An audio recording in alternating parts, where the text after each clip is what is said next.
Are we live? We are live now. What's up, YouTube? I'm excited for Ghostbusters. Dude, I mean, come on. And to answer the question, though, like if I don't enjoy it, I'll be honest. I'm not gonna like lie and say I loved it if I don't. But what your brain lets you. I mean, it would have to be bad because this is like Paul Feig, who we love and adore, plus Ghostbusters, plus four really funny ladies. Genuinely, I mean, it could be possible that it's not good, but that's a recipe for things I definitely like. So, but I will judge it when I see it, not based on hypotheticals. Fortunately, Star Wars met my expectations. I just can't believe everything that's coming out next year. Like, it's freaking insane. This is a good time. Good time to be alive. Man. Are we gonna allow spoilers on the show now? We're gonna set it up to let people know. I guess. I mean, it's up to you. I mean, either way, as long as we're fair about it. In order to be able to talk about it. Yeah, I think that's good. It's fine. I'm fine with that. Because if people haven't watched it yet, there's plenty of opportunity to. They've been really smart about opening up lots of theaters. So it's not because I still can't, the people that are still going on Facebook like, oh, and I'm like, if you are that concerned, you either need to go watch the freaking movie, or get off, or don't be on social media. Get off, because at this point, now, especially by the time people would see this, it's been out since Friday or since Thursday. You've had plenty of opportunity to go see it, and then if you haven't had a chance yet, don't go on stuff. If it's that big a deal to you, I feel like if you're that concerned, you would have seen. That's why I saw the movie the first chance I got. Yeah, the earliest showing. We possibly could. One, I want to do that, but also because I know that otherwise I'd be in agony. The whole, I'm not living like that. No, that's not even. Imagine this weekend if you haven't seen it yet. I wouldn't be able to go. One, I wouldn't be able to go online at all. Right. And two, I would just be crazy. I'd be going crazy. Yeah. I don't understand that. If you're that big of a fan and you're not watching it this weekend, I don't get it. If you haven't already seen it, you hate people that much, brave it. Go at 8 in the morning. Go at 3. Both times I've seen it, everyone's been really cool. It hasn't been, there's a few chatterings here and there, but it's movies. It's going to the movies. It's not. I haven't had any really obnoxious people. Overall, though, I cannot deal with I cannot. Yeah, I know. There was in the last showing, there was a lady that had a really loud, obnoxious laugh. And there's a lot of funny stuff, but whatever. It's not. That's not as big of a problem. I'm not a big problem with that. I seriously at some point want to just bring if I ever get a handheld recorder and I want to that guy that was talking back to the movie after the movie, I want to hey, I'm doing a project why do you think it's okay to do what you did? And I want to be a serious sit down and ask these people. Did you think there's other people paid to hear why, you talk to the movie? Why do you think that's okay? And tell me what was going through your head, and do it like To Catch a Predator. Why do you? What are you doing here? What is happening right now? My kids know better, so it's not it's not a learn. I can't learn it. I think it's is it as simple as their parent never told them? Yes. Or at what point did they? Because that guy was older, but not seen. Because at first you either it's a senile old person, but that dude was a middle-aged person. So I'm in his 40s maybe. So I'm why do you think this is okay? Why do you think this is your living room? Are you just a rude person? Do you do that in your living room? Because I don't talk to the TV in my living room. Yeah, I don't. I guess it's a little different. If you're watching a movie at home. Yeah, but that's fine. But even still, I don't. If you're watching a movie you've never seen, do you enjoy talking through the parts? Apparently, that guy did, and why? I want to know why. I want it. I genuinely want to know. It drives me insane. Little mini and then people that are on Facebook, I'm what are you doing right now? Tell me what you're doing right now and why are you doing this? The funny thing is, I have not seen anyone post any spoilers. I mean, I know they're out there. But people on my stream, at least, I'd like to say a big thank you to all the people who are. But I also, but like when you see that guy pull out his phone in the movie, like I've watched people just look at their Facebook wall, like, and I'm like, why are you here? If you like, why are you doing this? Like, are you that attached? It's like, is it an emergency call? That's like, is that just like, are they that upset that it's like their instinct? And I'm like, can't you just curb that for like 1.5, 2 hours? Like, what are you doing right now, and why do you think this is okay? Like, I guess that would I just start. That's my intro question for everybody. Is like, what are you doing right now, and why do you think this is okay? And then kind of go from there. Like, tell me about like what brought you to this point. Because like, why don't people just I don't turn my phone all the way off. I put it on vibrate because I have kids, and in the off chance that there is someone that needs to get a hold of me for my kids, I gotta have that for emergency. Yeah. But if you don't have that, why are why do you need your phone on for it all? Just turn it off. Like, it does not make no sense. There's no reason for that. There's nothing. And that's where I'm so weary about. I've already seen, like, I mean, not as much as I thought it would be, but there was a couple movies that freaking Apple Watch, because it's like basically telling people to look at their phone. Yeah. And so I'm like, this is bad. Like, this is bad. This is the bad news, and it's further driving me away from like already. It's like the high ticket prices. You have to watch like 20 minutes of commercials. Even after like the movie starts, there's commercials, and now, as Quentin Tarantino pointed out, like most movies are digital now, so like. It's really not like you're not getting that special film. So it's like, because that's what made it special was like you can't. Most 90% of people don't have a 35 millimeter projector in their house, so that's what made it special. So now that it's all digital, like people can just wait because you can like unless it's like a specific movie, or like because they were talking about why he did Hateful Eight in 70 millimeter, right? And then like that's one of the things, and also because he just wanted. Can we see that somewhere near us? They're doing a road. They were doing a road show, and I think the closest is in LA. Oh, I would like to see that. Yeah, because they were talking about like the interview. I saw an interview with what's his face, Roth. Tim Roth. Yeah, and he was saying how it changed the way he worked because like you were never out. Like, you know how like background people like sometimes like. They had you always had to be doing stuff because you're always in the shot. Like you are always in the shot. So it was kind of, it had to change the way because he's like, sometimes like if I'm like in dialogue or whatever, like if I'm not like, and I'll just kind of be like standing around or whatever, but like I'm always like in this, like you're always in the shot. And it's like I'm like, that sounds awesome. I really want to see that. But like, and it's also, I looked like they're all sold out. Like they sold out immediately. That would be super cool to see, though. Yeah. Hopefully he does. I mean, I guess if he's got the prints, maybe he'll do screenings of it occasionally or whatever. Then you have to have a 70 millimeter. Doesn't he like have something to do with Beverly? Beverly, he owns it and he programs it all now. So couldn't he like do something there? I mean, I'm sure he will. I'm sure it could become like because he does that for his other movies. Yeah. So maybe like, there'll be chances in the future. Then I would love to go like and New Beverly, like a lot of the 35 like. So like they've shown things that like haven't been shown in 35 millimeter in years, or like they have like the only 35 millimeter print of certain things. He has them, right? Like, and then like some of his movies, like he has the only 35 millimeter print of like certain of his movies, like, and like some of the other stuff. And it is really, after watching like that Star Wars and like some of the other stuff, it's like, and I have more of like an appreciation for that because at first I'm like.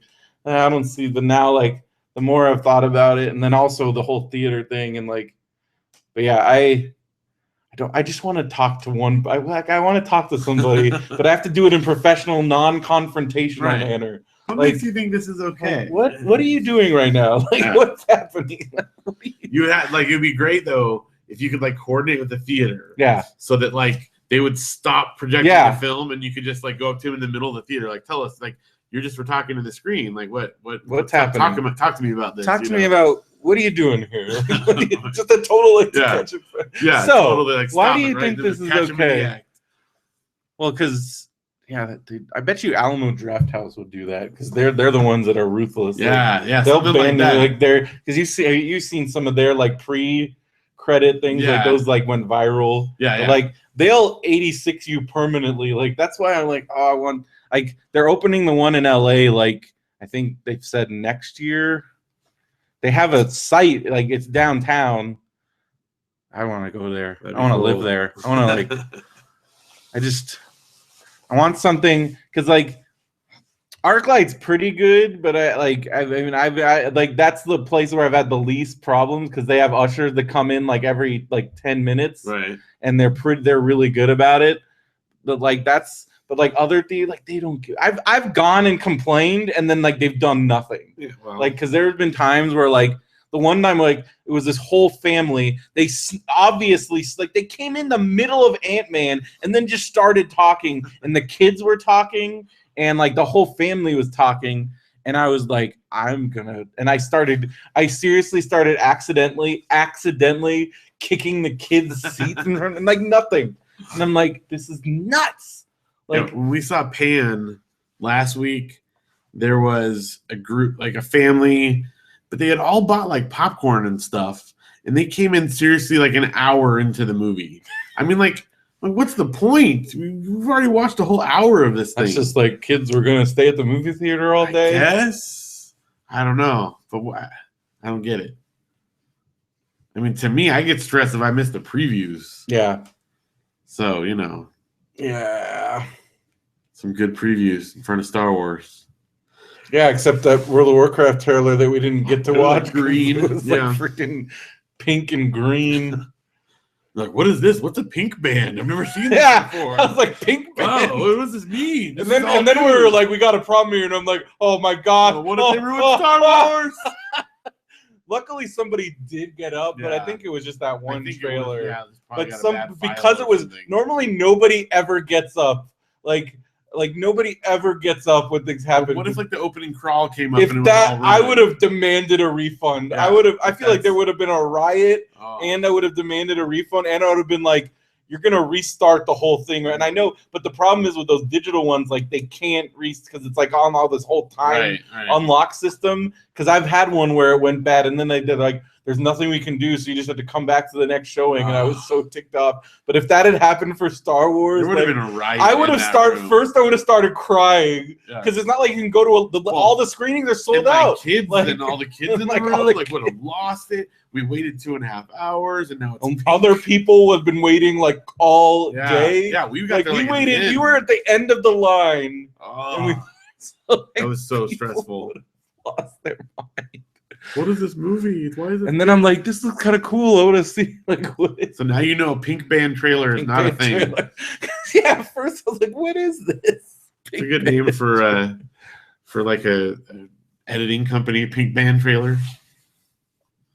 Yeah. Steve Espinosa is here. What's up? We're just about to get rolling. Yep.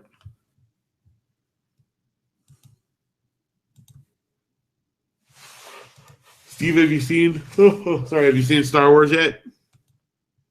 I think I saw that you posted it. Yeah, you saw it.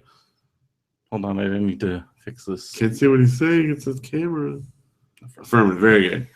So we've kind of decided that we are going to talk about Star Wars on the episode. We'll alert people that there will be spoilers and whatnot. I mean, I don't know what we'll say, but I feel like everybody that listens to our if they're listening to our show, chances are they've already seen Star Wars. If not, they're doing something wrong. Just saying. But just in the off chance, you know. My mom called today, and she said my brother hadn't seen it, but that's because he had to work all weekend. All right. But I'm sure he'll see it. Because he sees more movies in the theater than I. He saw Jupiter Ascending. I still haven't seen that. Well, he told me that we have to watch it. He even said, like you and Phil, he said it's the most really weird, ridiculous. Yeah. He's like, he said you especially would probably love it. I might. But see, a movie like that, I don't want to pay like for theater prices for that. He said, because isn't it Chris Evans? No, yeah. Is it? Is it Hemsworth? One of them is in it. I don't know. I can't remember now. No, now I gotta look. Now you made me just doubt. He called him something funny. What is his? Channing Tatum. Oh yeah, Channing Tatum. There you go. I knew it was one of those guys. One of those. So he said he's like rocket roller skates. Like he said, like he said it was like the most insane thing he's ever seen, and it was like really nuts. Well, I still haven't watched their Netflix show. I haven't either. I have a feeling that I don't know. I think that Matrix might have been their like thing. I like V for Vendetta, but they didn't direct that. Right. So what else? I never saw Speed Racer. I didn't either, to be fair. And I never saw. I heard the other one that they did, but it was like 4 hours long, the one with Tom Hanks. Oh yeah. I still want to see that. I guess that's true. I'm making a snap judgment based on I hated the second two Matrix. Well, a lot of people do. Like nobody, a lot of people are in your camp. Like that was like because that. I mean, it kind of felt like that. Okay, they did a great movie with Matrix, and then all of a sudden that's all they got. But I don't know. I heard that show is good. Like Brian, like won't shut up about it. I don't know. I won't make that judgment for sure until I experience those, and I might not ever. When I heard Jupiter Ascending is just freaking nuts, like nuts. Yeah, and I like weird stuff, but I don't always want to pay like theater prices for weird stuff. Definitely, I'll Netflix that. You know, I think it's on Netflix or something. Is it? Well, it's on one of them. Well, their Netflix show is on Netflix. Well, yeah, it's maybe it is. I don't know. I'm trying. I'm officially like at the halfway point on 90210. I'm halfway through season 5. Okay. And like I think I'm gonna go the distance. Like I think I'm gonna make it through the whole thing. Back around though with Kat and I don't know. I've watched it. Like I think I'm well versed enough. I might do it just as they go. Well, they've already invited me back for an episode. Oh, really? Yeah. Yeah. I get to do that Christmas episode with the crazy that I told you about. And then I might get to do 2 in season 3 because I already told them I want to do. Did they ever mention Janelle again? They have not. Did you mention Janelle again? Yes. Oh. I'm trying. That's all right. Well, I'll tell you what, once we start doing our show, then she'll be a little more. I don't think it had anything to do with that. I mean, no, I'm just saying, like, then, like, oh, hey, I do this because they see me and they ask me and Derek, and we're like a team. So right. I don't know. I'll bring it up to him again. I brought it up a couple times. I'm excited to do ours. Yeah. Because you gotta get all that stuff going. It's gonna be fun. I didn't tell you this, so I know she won't hear this before Christmas. Mm-hmm. But she was like saying that she really wants to, because she has like her teacher blog thing and then her parenting blog, and she said she really wants to do a thing where she writes about like our travels, like traveling with kids. And so I'm like, yeah. She's like, I want to like have a website where I can have all these things together. I was just telling my mom because my mom because she didn't know about your Disney cruise. She's like first she asked me, she's like, where do they get all their money? And then I'm like. It's not like they don't. It's just they don't spend money on anything else. Yeah, and also, Janelle is like a master. Yeah. Like, because she's like, but they go away all summer. I'm like, and I told her about your guys. Like, you find the cheapest possible plane tickets and then plan your vacation. I'm like, do you think they just choose like they want to? Because they go to some weird places. Why we went to Montana. And she's like, oh, that makes sense. Arizona, right? And then she's like, well, Janelle could be a travel agent. I'm like, yeah, if those still exist. If that was a thing, that's definitely what she would do. I mean, again, I think like I think you could do like a or like but even like a maybe like a writing about service, like not travel agent, but like a something like a but like it's different. But isn't that because then I'm like somebody because at first I'm like somebody that buy I'm like that's a travel agent that doesn't exist anymore. They still have them at like AAA for old people. That's pretty much it. Is that the only reason why there are travel agents still? Is like old people? It's got to be because who do you know? The last time I used a travel agency was in 2001. I bought my plane ticket to come out from Wisconsin to visit you guys in spring of 2001. That was the last time. So that was 14 years ago. The last time that we did was our honeymoon because we were like, well, it's our, now we never would have. But back then, planning online was a little bit more sketchy. And we're like, it's our honeymoon. We're going to do it right. I think because I think it was because I frankly at the time, that was when I didn't have. The only reason why I did it in 2001 was because I didn't have. I didn't even have a bank account because I was in a Jeff Edwards situation. Right. So I was able to pay. I paid cash. Yeah. For my for my plane ticket. I guess if that's the situation you're in, go to a travel agent. But even now, is that even a thing? I don't know, because I don't think it's a sustainable business. No, I mean, again, I think AAA has them because it's part of a much larger thing. But other than that, like, I don't know. I don't think I've seen travel agencies around. I don't think. I know my friend's mom that was a travel agent is not a travel agent anymore. Can't be. Like, and she did really well for herself. Like, up until a certain point. But yeah, so to answer your mom and anyone that might be wondering, like, first of all, like you said, we don't buy furniture. Like I talk about, Janelle's not a clothes horse. Right. Like, she doesn't. We buy the minimum that we need for that kind of stuff. So that's A. And then B, we spend less on all the travels we do than most people do on like one vacation. Trip. Like that's what I took. Like they spend less in a whole year than you probably would on like one. Yeah. We do. I mean, even for our whole family to go, like, again, like, and also I'm like, they go on a lot of road trips and like right. Or like, so the other thing is that Janelle in particular is really good at like getting pictures that show like awesome stuff that we're doing.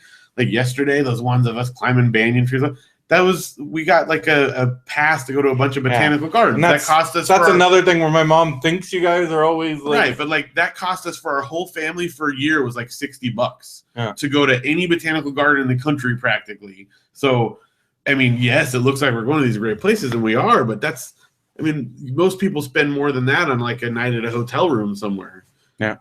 So anyway, and I'm not saying, I mean, don't get me wrong, I'm not saying like, oh, boo-hoo, we're poor, but it also, the appearances are very different than the actual numbers. So we're very blessed to get to do a lot of cool stuff. I'm not complaining. Bah. Look at that. Look at this is getting bushy. This is like in preparation for this is the longest my hair has been in a long time. Janelle said, like, I can't wait for that thing. I'm almost at like ponytail. I can almost pull it. I could like scrunchie it. I could do like a man bun. Oh gosh.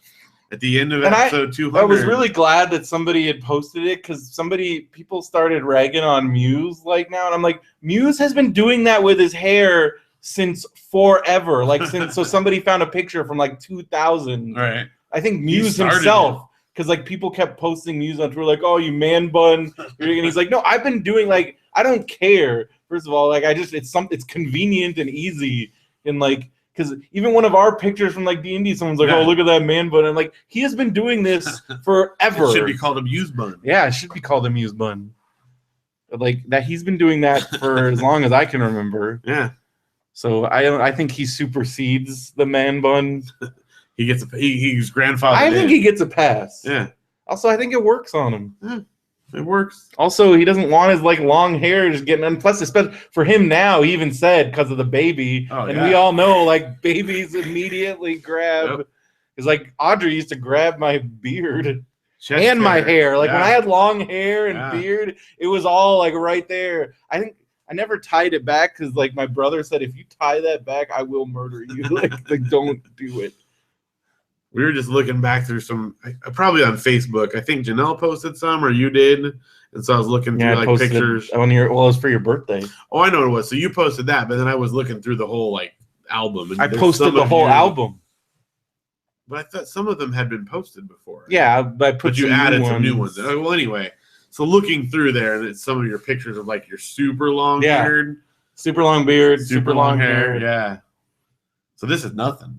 It's nothing, but it's getting there. Man, the hair is the longest it's been in like probably like 5 years. This is the longest mine's been in quite a while. And I got out of the shower today, Janelle's like, it's really long because and it like lays down flatter, and it was like, whoa, she's like, I can't wait for that episode to happen. This is getting ridiculous. But it's cool. Yep. It's gonna be good. Yep. We should start.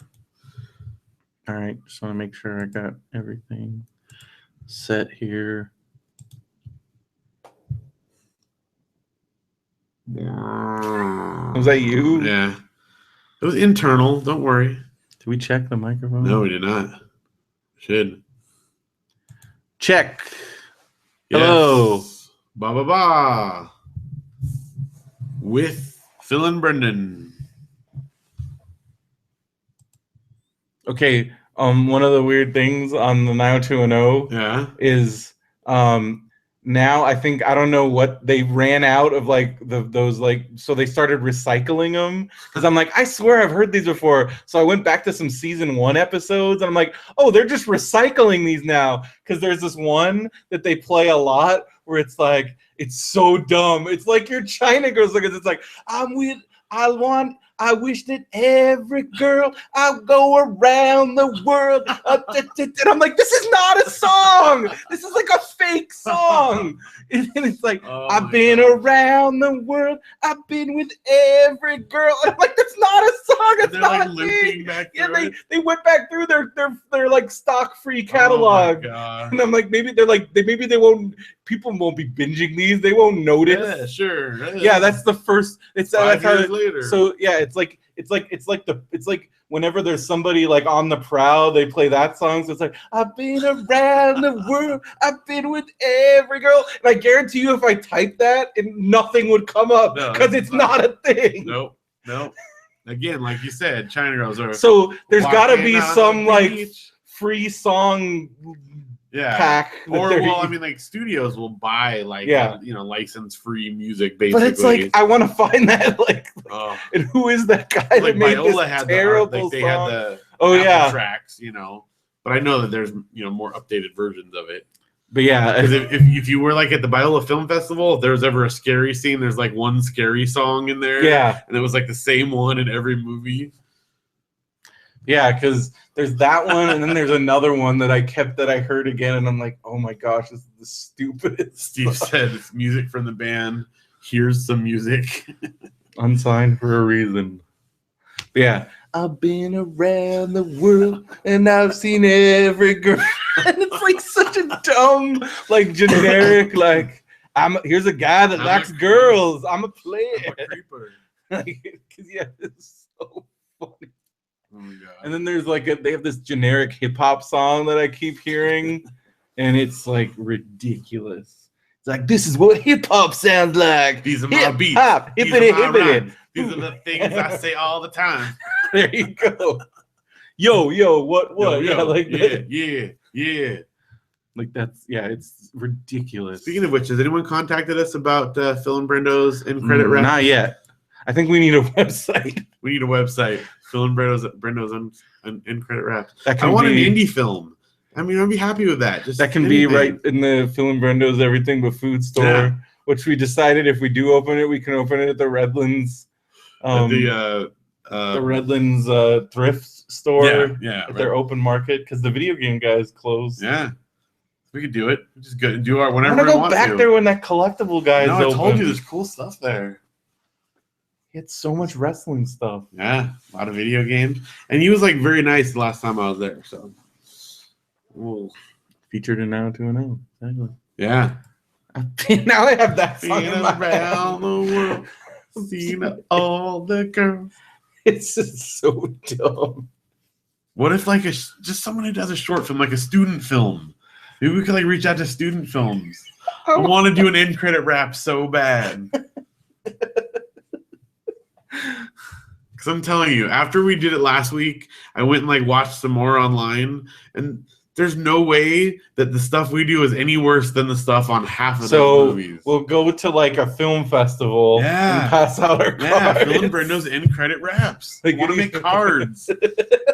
You go to philandbrendosendcreditraps.com and we'll hook it up. We'll go to like LA Film Festival and like some of those other ones. And then we can do a panel about doing end credit raps. Well, you watch the movie and then you rap what's happening in the movie. And then you make a music video where it's you rapping and then like clips from the movie to illustrate the points. And there you go. That's the end credit rap. That's the process. Basically how it works. That's our patented Phil and Brendo process. We're bringing them back. That could be our slogan on the website. Phil and Brendo's end credit raps. Bringing back raps to the end credits. That's it. That's a little too confusing. Kind of hard to say. You couldn't even say it. I can't even say it out loud, but you could read it. We're bringing them back. Bring back the raps. How's that? Bringing them back. Bringing them all back. Word to your mother. Okay. You ready? Ready. $199. It's almost there. Here we go.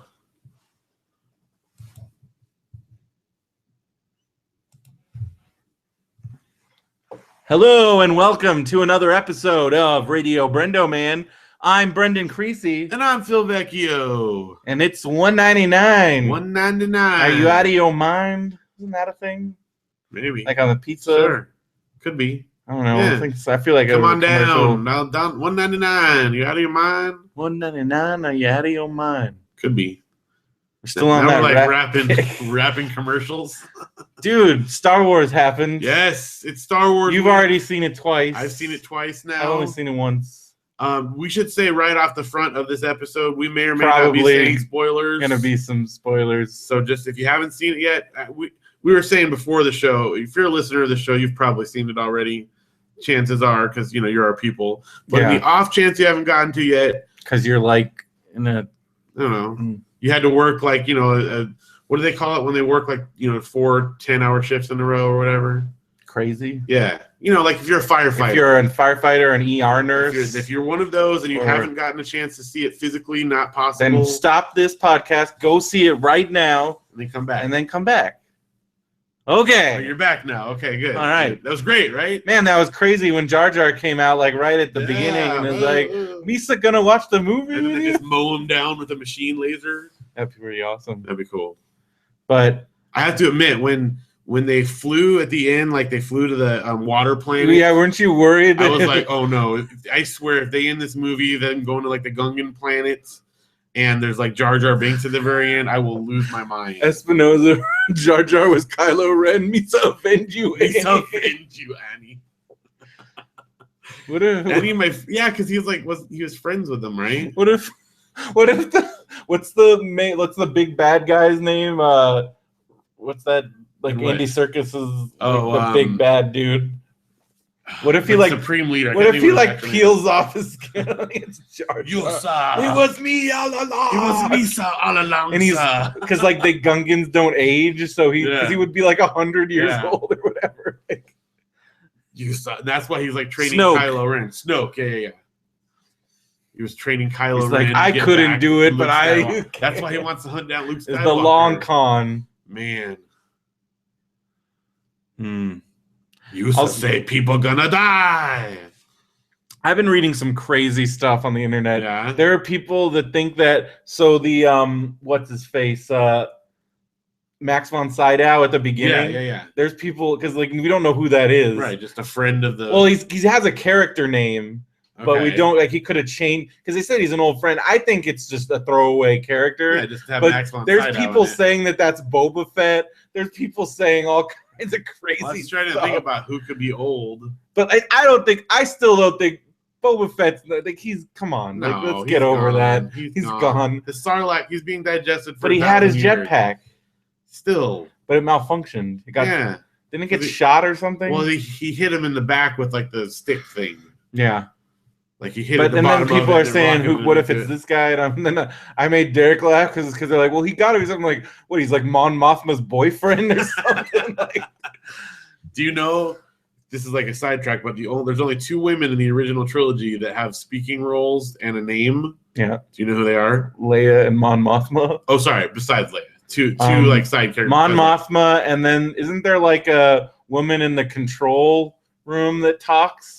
Not in the original trilogy. Are you sure? That has a name. Oh, okay, because I know there's a woman that talks. Be some. Yeah. Like, but that has named a name. Woman. Aunt Beru. Aunt Beru. Yep, that's it. Besides Leia, there's Aunt Beru and Mon Mothma. Because we're none in Empire. Yeah. Yep. And they burn her to death as a skeleton.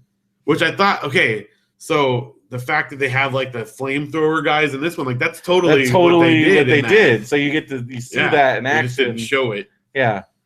And dude, Steve got it in the chat there. Movies, it's amazing. It's so amazing. I love it so much. And I made fun of Derek because I was like, yeah, I know you didn't like it. You know who else didn't like it? It's like you and Max Landis are together on that. And he's like, don't say that. The only reason he doesn't like it is because he has this weird fascination that the prequels aren't terrible. I don't even think I don't know. I don't know what it is. I don't get it.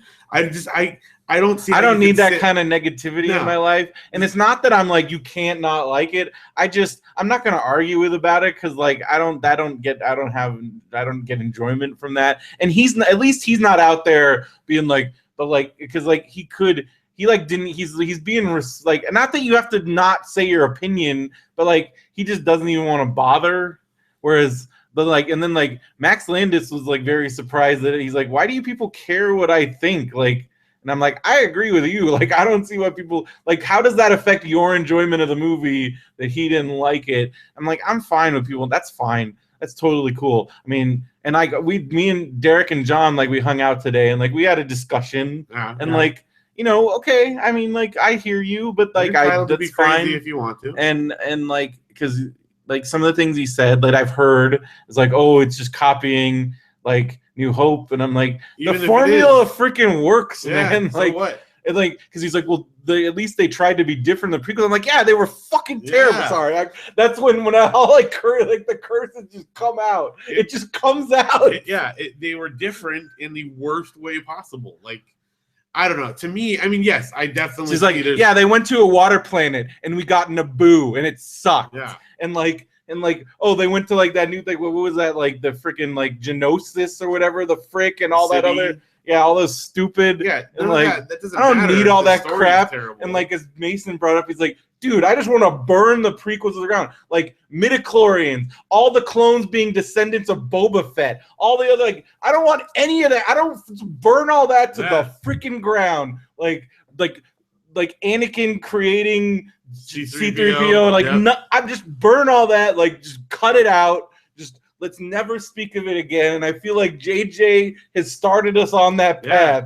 Because like, there's nothing. The earth. There's nothing explicitly mentioned in this movie that refers to something that was only in the prequels. Yeah. You could completely wipe the prequels and it would all still make sense. There's references to things like clones that were in the prequels, but that was... They also mentioned that... That's in New Hope. Like that stuff is all cool. The only one that I thought that I caught was Sith. Yeah, but then we looked it up. We looked it up, and it's in the original novelization. Which that is totally canon. Yes. A lot of the stuff, the mythology... and stuff comes from that book, right?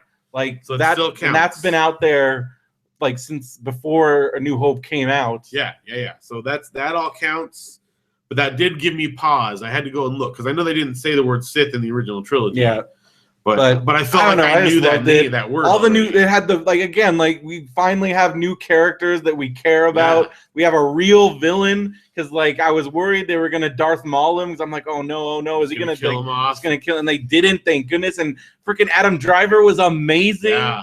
And like, it's cool. Okay, so watching it a second time because I love the way his character is. He's like this impetuous, immature, like angry. You know, he has a tantrum with his lightsaber. Yeah, and then he's kind of like unhinged. He does like the pounding of his wound to like get himself all crazy and stuff. So watching then, because you start. Kylo Ren is what Anakin Skywalker should have been in the prequels. Yes, that's exactly there you where go. I'm going with this. Steve Espinosa says it perfectly. Because I never once for a second believed that Anakin turns into Darth Vader. It's because they were stupid. Because it's because and I don't care what kid. Because we were talking, like Derek told it. We talked about another story. Is oh crap, what's the guy's name from Red State? He's in a bunch of stuff. It's gonna bother. I have to look it up. I'm sorry. That's okay. Because this is crap. It's gonna bother me now. And he's in like Sky High, and Sky High is really good, by the way. I wish it had done better because like I feel like that was gonna be a franchise. Cool. Yeah, it would have been. And instead, it was the one-off that it was. Angarano, Michael Angarano. Okay. So Anakin, this guy, guy. Yeah. So for Anakin in episode 1, it was down to like Jake Lloyd. He was one of the 4 final Anakins. And so Derek that was one of the things Derek asked him. He's like, what was that? He's like, it was the most, to this day, it's the most nervous I've ever been in my entire life. Imagine. And then but then Derek's like, yeah, but I mean, come on, like, aren't you glad you didn't get cast? It's like, oh, absolutely, yeah, like that. Like, I mean, like, look what happened to poor Jake Lloyd. And see, okay, so to me, there's 2 things with it. One, you've got a kid running like the whole, like, is the head like of this that's tough. That's tough to have like a kid. And second of all, like I feel like that they missed the point of what we wanted to see. And in the also, prequels. I don't want to see a movie with kid Anakin. I was reading something like that somebody wrote a while ago on BrendoMan.com or something, like it was always weird that you had like teenage Natalie Portman and little kid Jake Lloyd, and they were like even in episode 1 they were kind of flirty with each other. I'm like, that's freaking weird. Right, and then later on, it's like she's still her, but he like aged a bunch. So how did that happen? Like, okay, I can see having like, let's say JJ was to remake the prequels in all its glory that he could have done. Like, you have like a scene of him as a kid, not like a whole movie of him as a kid. Like, you jump straight from here's how I was as a kid, and then boom, now we're getting young. Well, then also as we've, especially in the rewatches and other things, and then we were actually just watching the Clerks cartoon, which we'll get into in a bit, where they pointed out where like Randall just points out all the inaccuracies. Yeah, that don't match. And there's way more, but like that's just like the tip of the one iceberg. That he doesn't mention is that in Return of the Jedi, Leia says she remembers her mom. Yeah. And then in the prequels, the mom dies at childbirth. So she doesn't remember her being kind and blah, blah, blah, blah. So yeah. Unless she was, but like that, no, it still doesn't make sense. Luke like would too. Yeah. And then also it's like, but then was she talking about Bail Organa's wife? Like, but like, no, that doesn't. That also, but he's talking about their mother, so it doesn't make sense. They ruined it. Like, and that's where like what does Randall say? He's like, admit it, you wrote this over the weekend, or you tell everybody had it done for years. I want my $8 back. Yeah. So and also remember when movies were $8? Yeah, well, that's true too. So watching it back through a second time, it's cool to watch Kylo Ren, Adam Driver's character, at the beginning and thinking of him being immature, because you see that all the way along. Like he's already starting to throw tantrums, like grabbing the laser bolt and holding it still, and then having to blow up stuff and just storming out and kill them all. Like it's a great. There's so much more character building in this. Like I was talking to Josh Anderson, he was like, try to describe a character from like character traits of one of the characters in the prequels. It's, without saying like an accent or a race or like, it's like just try, like what was Obi-Wan like? Like, I don't know, just he was the teacher, I guess. He was the older one of the guys that ran around. Yeah. Oh no, that was Liam Neeson. He was the older one with the beard that ran around. Like, they're just whereas in this one, like, they're just fully, you feel like they're fleshed out characters. They're real people. Like, you had I keep forgetting his name. The pilot guy. Poe Dameron's like a total badass. Yeah, sort of like the new like, but he's rogue. Like cool. Yeah, and then you have like Rey, who's like super awesome. Yeah, and like really cool. And you have like freaking Finn, who's my favorite. Like Finn's like awesome. His John Boyega's sense of humor. Well, and then like his backstory is like awesome. Being grabbed from as a kid and like forced into it, and that he, Steve says in the chat, Kylo Ren was developed more in this one movie than Anakin in the entire prequel trilogy. If they went straight, if this wasn't the next one, but they went straight at the end to him becoming Darth Vader at the end, I buy it. Yeah, like that's it. And then BB-8 is awesome. Oh yeah, it looks amazing. And I think that was a smart decision to not have R2 and him together, because I feel like we wouldn't have had a chance to get to know, because we would have been all stoked about R2-D2. Right. And I mean, it is kind of a boring thing about it, because it's like, Derek was that was one of Derek's things. Like, they just like put him in a corner somewhere, and like it's like there's a lot going on. They're busy. Well, and you'll get to see more in the next. Yeah, one. But it's just kind of fun. It's a little bit of. This is the chance to introduce new characters and get us into a new world. Yeah, while still having the old ones, usher them in. Like, I think it was perfect. And again, there's a lot going on. You can't have, if you have everything in there, then you have the prequels where you don't get to know anyone. You have to have that. And that was my, because like people keep bringing up like, well, they didn't. I'm like, the prequels sucked. Like, can we just like get over it? Like, the prequels sucked.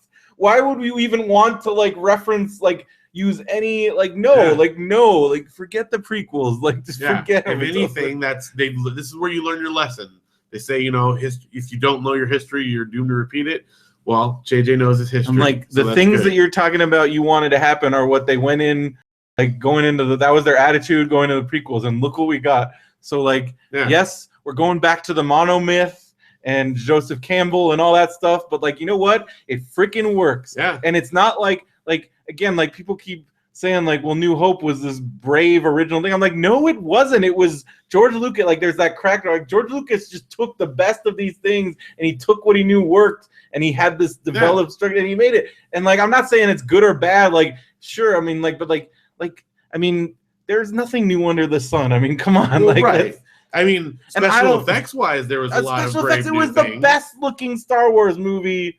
Like, well, I mean, like incredible. The original one too. Yeah. Like, he broke ground. Well, that's what I'm saying. Like, he took but it's. I'm not saying he just ripped off, but like, right. I'm just saying, like, you can't point to this as like this, like that it was a totally, because it wasn't, and George Lucas will be the first to tell you it wasn't. Right. And like, I mean, he based like the idea for the opening crawl, like he ripped that off of like Flash Gordon and like the serials, like he drew inspiration. He's cited that many times. So for me, this one, it's almost like it's inspired by that first one, because it's not a direct remake, but there are definitely beats all throughout it that are referenced or reused. And then, like, and then it'll go on forever, because you can be like, and then it's like, well, George Lucas, like, he referenced like Kurosawa movies, but Kurosawa got most of his ideas from Western, so it like is this circular thing, like, and so it's like you can't, the moment when you start doing that, like, you come, like, there's one story, and like that's like how it is, like, there's,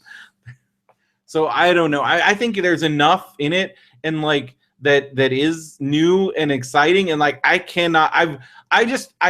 told Mike, like, because we were comparing notes on it, and I'm like, I'm just so happy to be excited about Star Wars again, and like, to have my kid, like, I'm so thankful that I got to bring my kids not to the prequels but to this, like, because oh my gosh, they loved it. Like, they've been talking about Audrey on the way home last night, even though they only saw it once. But we were talking about Star Wars on the way home, and she was just like analyzing it, and like, who do you think this is? Like, do you think Rey is Luke Skywalker's daughter, or where did she come from? How did she know the Force? Like, the fact how does she already? And that's another, like, how does she already know all that stuff that, like? So I have like like, I don't know if I'm not saying I came up with it, but this like, is how does she know the Jedi mind trick? Okay, so I think this. So we know that Luke Skywalker was like training like a new group of Jedis, and then Kylo Ren like went off and ruined it, so he like disbanded the whole thing, right?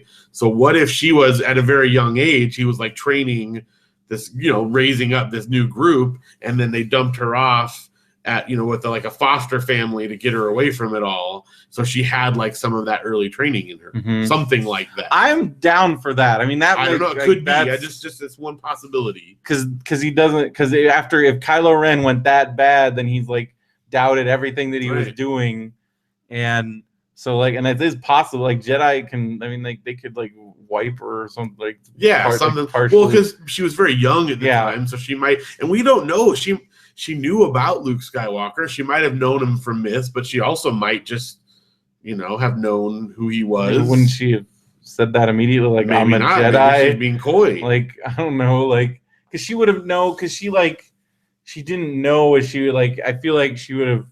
I feel like it's something where there's like some buried memory, like something. Yeah. Or maybe she was just so young she doesn't. I mean, when you're 4 or whatever, I don't know. All I know is it was great.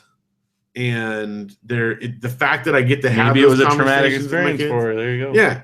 Also, like Han Solo, like just seeing Han and Chewie again, and like there was just constant, just like the gasps of like just joy, just like over and over and over again. Yeah. Like it was great, and like him, and then like everything, like the whole theater, like there's just this gasp of like the first time they like the Millennium Falcon, like it's it was just like, oh my god. And then like, even as Patton Oswalt said, like he started crying when he saw the like targeting computer thing, like every little thing, it was just like they just nailed it. It's like freaking or like out. When he's like in the gunner chair and he's like, it swings him around. Yeah, the lightsaber, like just when she first turns it on in that forest.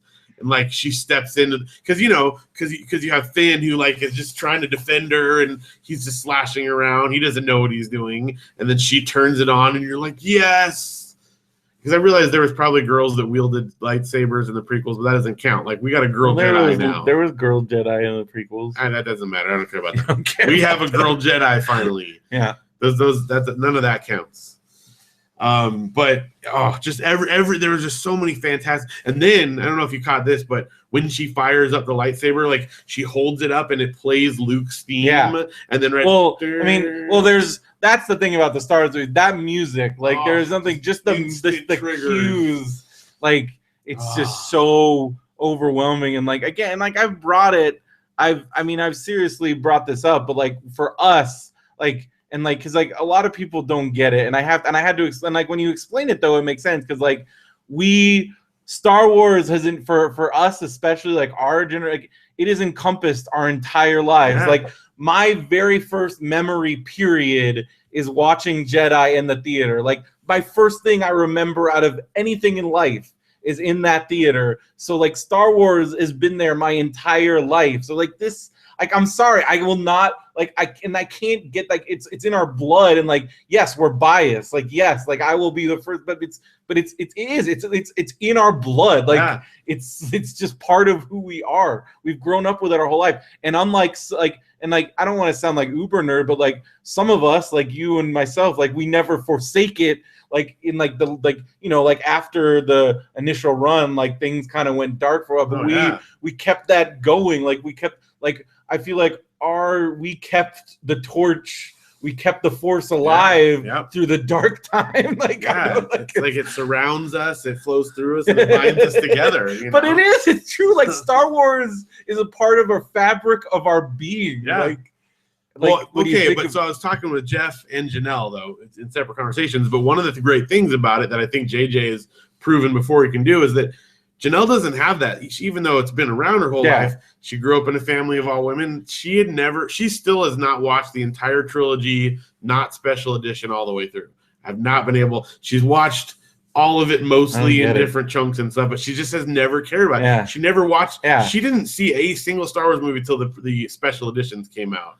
And I've like tried to wrangle her to sit her down and watch the originals, and she's like, "Yeah, that's fine." She doesn't care that much, and she loved it. She's watched this one with me now twice. So JJ is a master of like making it appeal to a wide audience as well, and yet still pleasing the people who it's really important to. Like, I mean, for her, part of it is just that there's actually a female. Not Princess Leia was great and kind of groundbreaking in a lot of ways. Yeah, because like what Steve says, like for him, like because he's like younger. So Star Wars Force Awakens means a lot to me because it was the first Star Wars movie I got to see in the theater. Like, that's like it's creating a whole new and it's special and like so it's and I mean again for my kids like this is this is gonna be their thing, you know? This is it like and like just like your dad and my dad took us to like the theater back then like now and they're gonna have this memory for their whole lives and well so the cool part. First time I saw it with you and Janelle and the kids, and then we went yesterday and saw it, and I saw it with my brothers and Janelle and my dad. Like I got to sit next to my dad, who brought me to see Return of the Jedi when I was a kid, and now I'm seeing this one with him, and like it was just amazing. He loved it. Like he was super into it. We've done the major spoiler announcement, but just in case, spoiler alert, blah blah blah. He was like devastated when Han Solo was killed. Like just. But in a good way, like not like he didn't like the movie, just like I mean, it was huge, and it was, and I think because I have heard some people like gripe about that, and I'm like, first of all, from a narrative perspective, like that gives it meaning, like there's actual tension and danger, like it's not. It's also like that like for Kylo Ren, that was a necessary character. Right, well, that was his whole thing. Is that he was being pulled by the light that in order to fully happen. Become. Because remember, the Emperor told Luke Skywalker to complete his journey to the dark side. He had to strike down his father. So that's what he's doing in order to complete his journey to the dark side. He's striking his father. That was Luke killing Vader. Exactly, that was exactly. Like exactly. And it was also from a story structure standpoint, it was like the Obi-Wan moment in the first movie where the Master is struck down and in front of them, blah blah. You know, I mean, you see that same thing where it's got to mean something. If no one can die and everything is just even the prequels, they killed Qui-Gon. Like even like as much as they screwed up, like they still even though like you didn't care about him the same way. I mean, when Qui-Gon was killed at the end, I'm like, all right, that one Jedi guy got killed. When Han Solo was killed, the whole theater whoa. I mean, again, as we both have said, like as soon as they faced off, I'm like, as soon as I'm like, I was getting ready for it because I'm like, this is happening. Like, they're doing it. They're doing it. Like, and my dad said he did not know though. Like he was sitting next to me, and I felt him jump as the lightsaber fired up through him, and he was like, I mean, like he was just stunned. But again, like so from a story standpoint, I think I felt like it worked. It was a powerful moment. I've heard some people complain that he didn't go down in a blaze of gunfire. I'm like, no, this is way more meaningful. This is way more mean because like this was his son. He wasn't gonna fight his son. Like no, it was. So it was beautiful and it was beautifully done.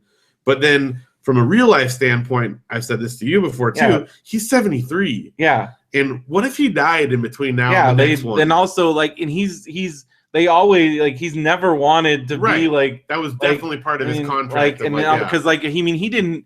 He wanted to be out after New Hope. He wanted to, Then he said, "I'll come back and do Empire if you kill me off at the end." And they're like, "Well, what if we do Carbonite?" Okay, fine. So for that, what if we I brought up like Harry Potter and like this is a way more integral role. They didn't have a Michael.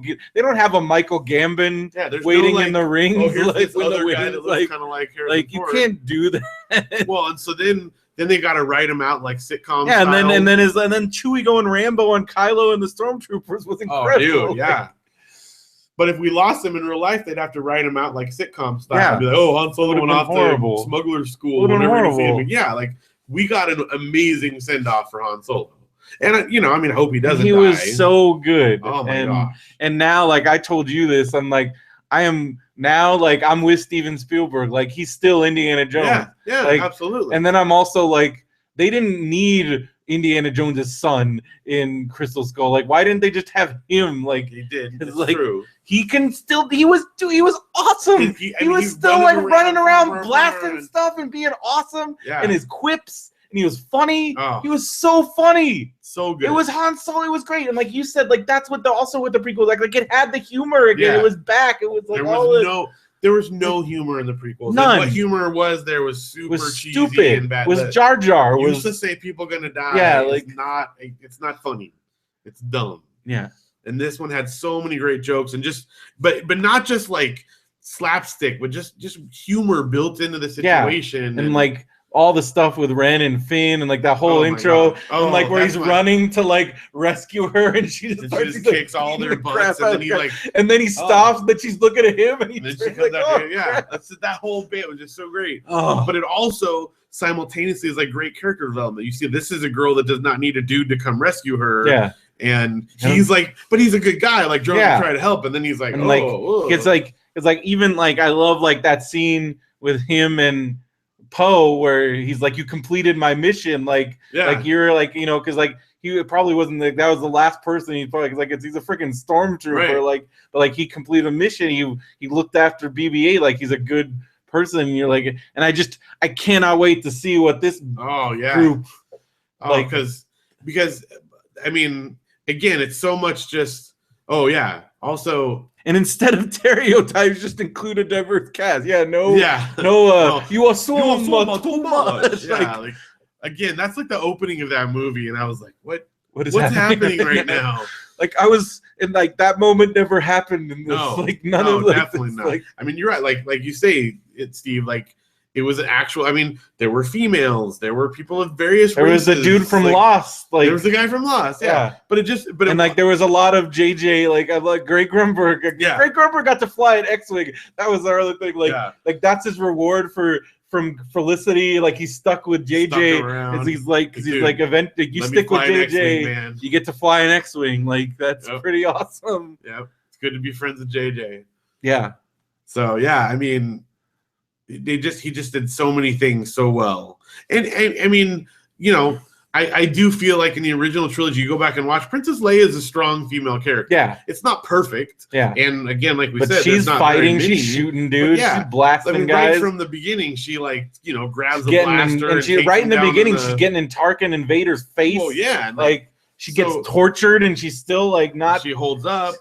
They brought back the freaking torture, but those things are still terrifying. Well, the table and like the table thing and the interrogator droid, so she definitely set the stage for that. But I feel like this one is even that much further. Like, she's the hero in this. Yeah. I read a funny article, but just about like how well it like passes the Bechdel test. But the quote at the end was, eventually at some point that she's gonna there obviously is gonna be a romance there. Yeah, he likes her right off the bat. Yeah. I don't think she's aware of it yet, but he's like in love already. So eventually there's gonna be a kiss and stuff, and they're like, that's fine, just as long as everyone knows who's the hero and who's the love interest in this one. Yeah, it's definitely the other way around. I think that's great. It's great on so many levels. So I love it. I'm so happy. I've been talking nothing but Star Wars. It's everything that I wanted, and we're just so stoked. Yeah. And thank you, JJ. Yes. I feel like that should be the title of this episode. JJ. Yeah, that's it right there. Thank you, JJ. I want to hug him. Yeah. I know there's millions of other dudes around the country. He's probably getting hugged on the street. Yes, but if I ever meet him, that's what I want to do. I want to hug him and say thank you. And he'll know. And he'll know. And he'll be like, I know. I know. That's it. He would. And he would know to say that. That's what's so great. There's so many wonderful things that he just gets. I mean, what franchise is he going to save next? I don't know. What do we need him to save? Terminator. Yeah. Is Terminator savable? I don't know. I mean, yeah, JJ can do it. I believe now. JJ can save anything. So it's like, what else? What else can we throw at him? Well, okay. Because Star Trek hadn't gone as far down. It'd gone pretty far down. Right, definitely. I don't know. What else is there? I would say Terminator. Terminator's I want to see a JJ Terminator movie. Yeah, because really the last good Terminator was Terminator 2, right? Yeah, I mean if we're being real. Although I didn't see the last one, to be fair. Fantastic Four. Yeah. There you go. Yeah, that's true. Although I do feel like just getting it back into Marvel's fold in general would be good enough. That's all it would take. That's all it really needs. And with Marvel, Fantastic Jay. Like they can't. Marvel can't afford JJ because like Marvel is notoriously cheap. Right. But I don't think they need him. Not that he couldn't do a great job, but they. Fantastic Jay. I don't know. There's a lot there. He could do anything. I believe it now. I mean, I was already a big fan, but man, this is easily. I was saying earlier too. This is the first time in a long time that I've felt like going back to the movies to see the same movie over and over again. I haven't felt that in years. Yeah, and I can't wait. I can't wait to see. Well, it again. I guess like Avengers, like I saw, like I guess like some of the Marvel movies I saw. Even those though that I loved so much, I don't think I re-saw any of those. I saw Avengers twice, and I think I saw Ultron twice. Because for me, especially having kids and a wife and whatnot, it's a big deal to have to go back again to see a movie twice. Yeah, and I've already seen it twice in like the span of I saw it in the span of 3 days. Yeah, and I'm definitely seeing it again. And Dark Knight. Janelle wants to go see it in 3D with me too. Yeah, maybe give him Batman. Well, now you got. Well, we'll see. Yeah, we'll see what happens there. Maybe there's Superman Superman. Yeah, but that's still. I don't know. I don't want. I want JJ to go Marvel, not DC. Yeah, but I'm just saying, he could help that out a lot. I don't know. I feel like his talents will be wasted. Like I think I'd be happy. I'd watch JJ anything. I'd watch a JJ Batman. I'd watch a JJ Superman. I'd watch a JJ. I'm 100% like he's got it. He can do anything now. Jor-El. JJL. Steve's rolling in the chat. You know what else can do anything? What else can do anything? Stitcher can do anything. Yeah, it can. When it comes to playing podcasts. From anywhere. I just listened to Nerdist on my ride home. Thanks to Stitcher. On your device, on your the newest episode with QT is really great. Yeah. Talking about Hateful Eight, talking about just like he's such a movie nerd, like just talking about like all kinds of stuff. Although he did like, of course, as typical movie nerds, they say crazy things. He said like the 80s. He said 80s movies suck. Oh, see, except some comedies, and I was like, dude, I can right now like name like 50 movies. Like I could probably just name forever. I could just start like Back to the Future, Ghostbusters, Batman. Just 89 alone is like crazy. E.T., Indiana Jones, all of them. Empire. Like, come on. Return of the Jedi. You're freaking crazy. Goonies, Gremlins, Princess Bride, Stand By Me. Like I could just go on and on and on. And he would, and like I don't know, movies like are bad. Like he was just like, yeah, 80s was like the worst decade, and like I was like, he's wrong about that. But like everybody's got their strong opinions. Yes. But I completely disagree, and because he was like, but then he kind of backtracked because he's like, well, you got like.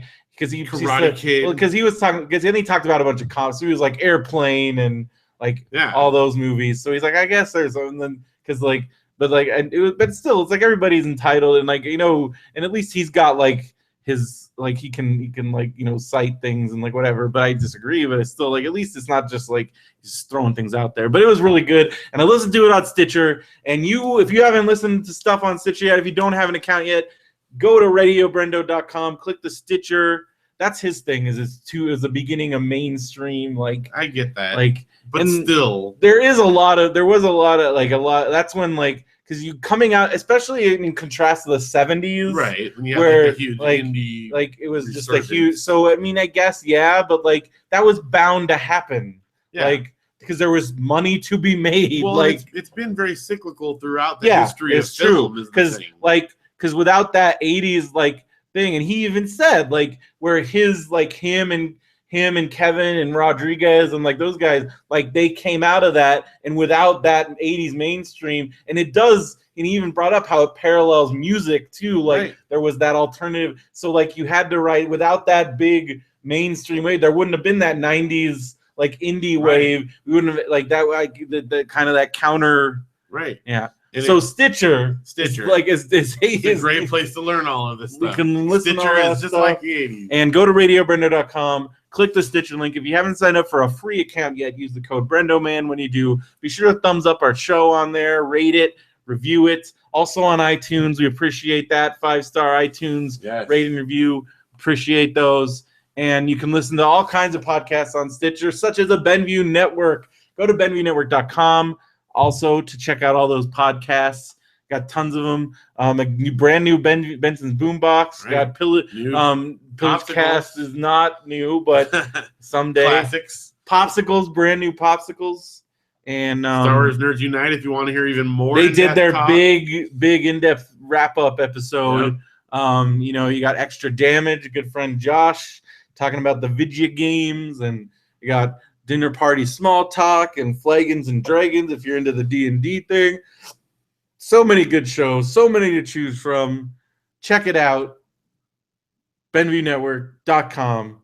And if you want to have speaking of .coms, you got DreamHost.com for all your web hosting needs, the official host of Radio BrendoMan. If you go to DreamHost.com and use the promo code Radio BrendoMan at checkout, you will save $50 off your order. That's a great deal. You know how you could see Star Wars like 4 times for that. Not IMAX. But in a regular theater. If you're going matinee, you could get like 5 in. Yeah, that's a lot of that's a lot of think of how much Star Wars you could see just by saving that $50. Plus you get a free domain registration on top of that. Yeah. It's amazing. You know what else is amazing? What else? You gotta stop using that what else. I think it's running out of steam here. But it's the holidays. You still have some shopping days. You do if Prime. You have Amazon Prime. You can squeak it in, just barely. Squeak it in. And if you want to do that, get the Amazon Prime free trial. 30-day free trial. Go to radiobrendo.com. Click the Amazon Prime free trial link. You'll get a 30-day free trial. Instantly watch. You got that huge instant watch library. 2-day shipping on all items. All that stuff. And borrow books from the Kindle Owners Lending Library if you got a Kindle. They also got special deals on Kindle Fires just for Prime members. If you want one of those new Fire tablets, I think you can get one for like $50. They have like a $50 one. Like that's if you're looking at a tablet or a Kindle, like a device, like can't go wrong. Like I don't think you got to pry that thing out of Audrey's hands. Oh my gosh, yes. And in fact, now that we're in like vacation mode, we've had to like set some like, all right, we're gonna do like a certain amount of time, because then what you can like, control if you want to. That's right, you can do that. And you also get all that the music library, right? Lots of good stuff, all kinds of cool stuff. There's also Prime Now and all sorts of cool things happening on Amazon.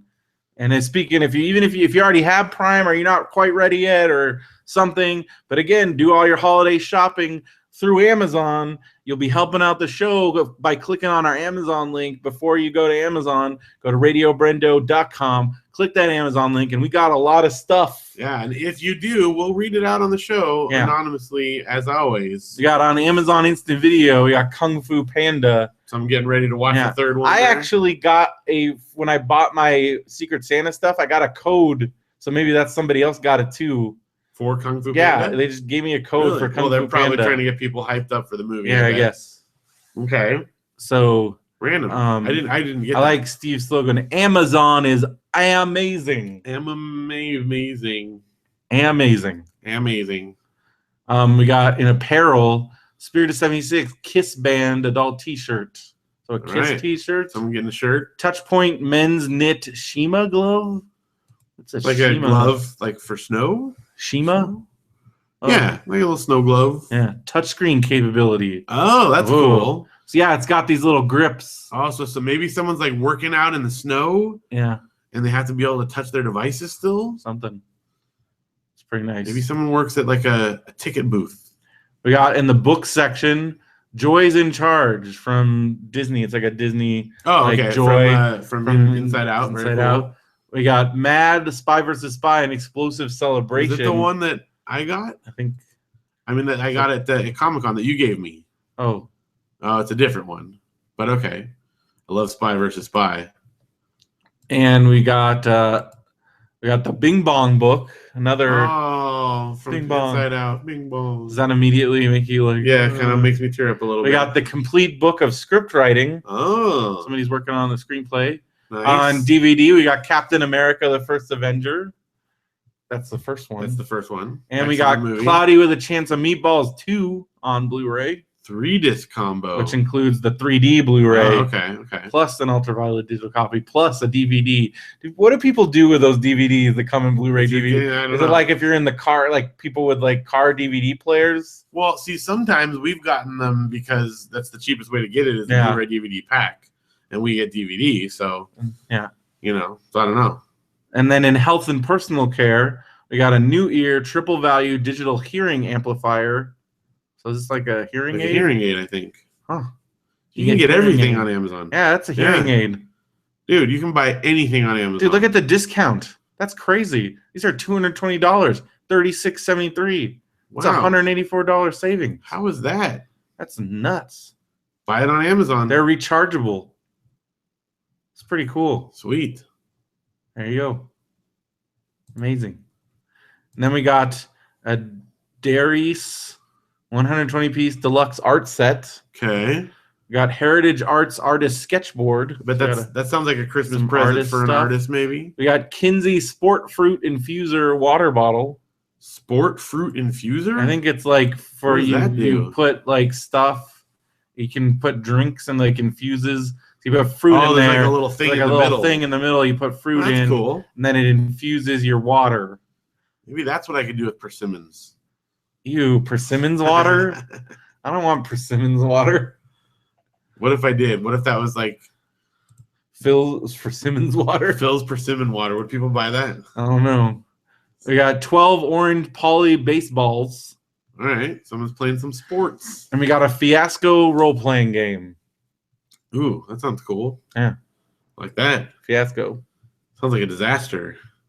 Yeah. But you know it's not a disaster? What's that? It's our Facebook group. That's right. Lots of awesome videos. A lot of funny stuff in there. Lots of Star Wars stuff. A lot of random stuff. Yeah. Good stuff. We've been talking a lot about Star Wars this last week, of course. RadioBrendo.com is where you get the links to all this stuff. And also link to our subreddits. If you want to go on Reddit, if you're a Redditor. Yep. Go on our Radio BrendoMan subreddit. And also, what's going on with the Kickstarter? You said you got a exciting... Well, yeah, it's kind of interesting... Because we're working on our BrendoMan All-Stars EP. That's the next thing that will be accomplished here. That's what we're working on. And was talking with a friend of the show, Josh Anderson of the Extra Damage cast. And he also the band A Plus B that played Blue Christmas. Very talented musician. And he was mentioning maybe wanting to do a little collaboration with some of our stuff. So along we got some guest all-stars Why All Stars is in the name. Not guest All Stars, just new All Stars. Right. We have a rotating. So hopefully I got to get on the stuff with Matt Zappa and then with Josh, and we'll have some cool stuff for our EP. So that, and then as you know, the record is, on track to come in, early new year. And then we got to record. We still got to record some bonus episodes and some comment. We got one more commentary. So we got a lot of stuff still coming down the pipe. Working on stuff. Then we got to get working on that Brax book. That's actually, I have some files I'll be giving to you so you can do your black and whiting them again. And then we got I don't even think I have Illustrator on this computer. I'm gonna have to get it. Oh really? I'm gonna have to find. I have the disc somewhere. Yeah, you got it somewhere. I think I do.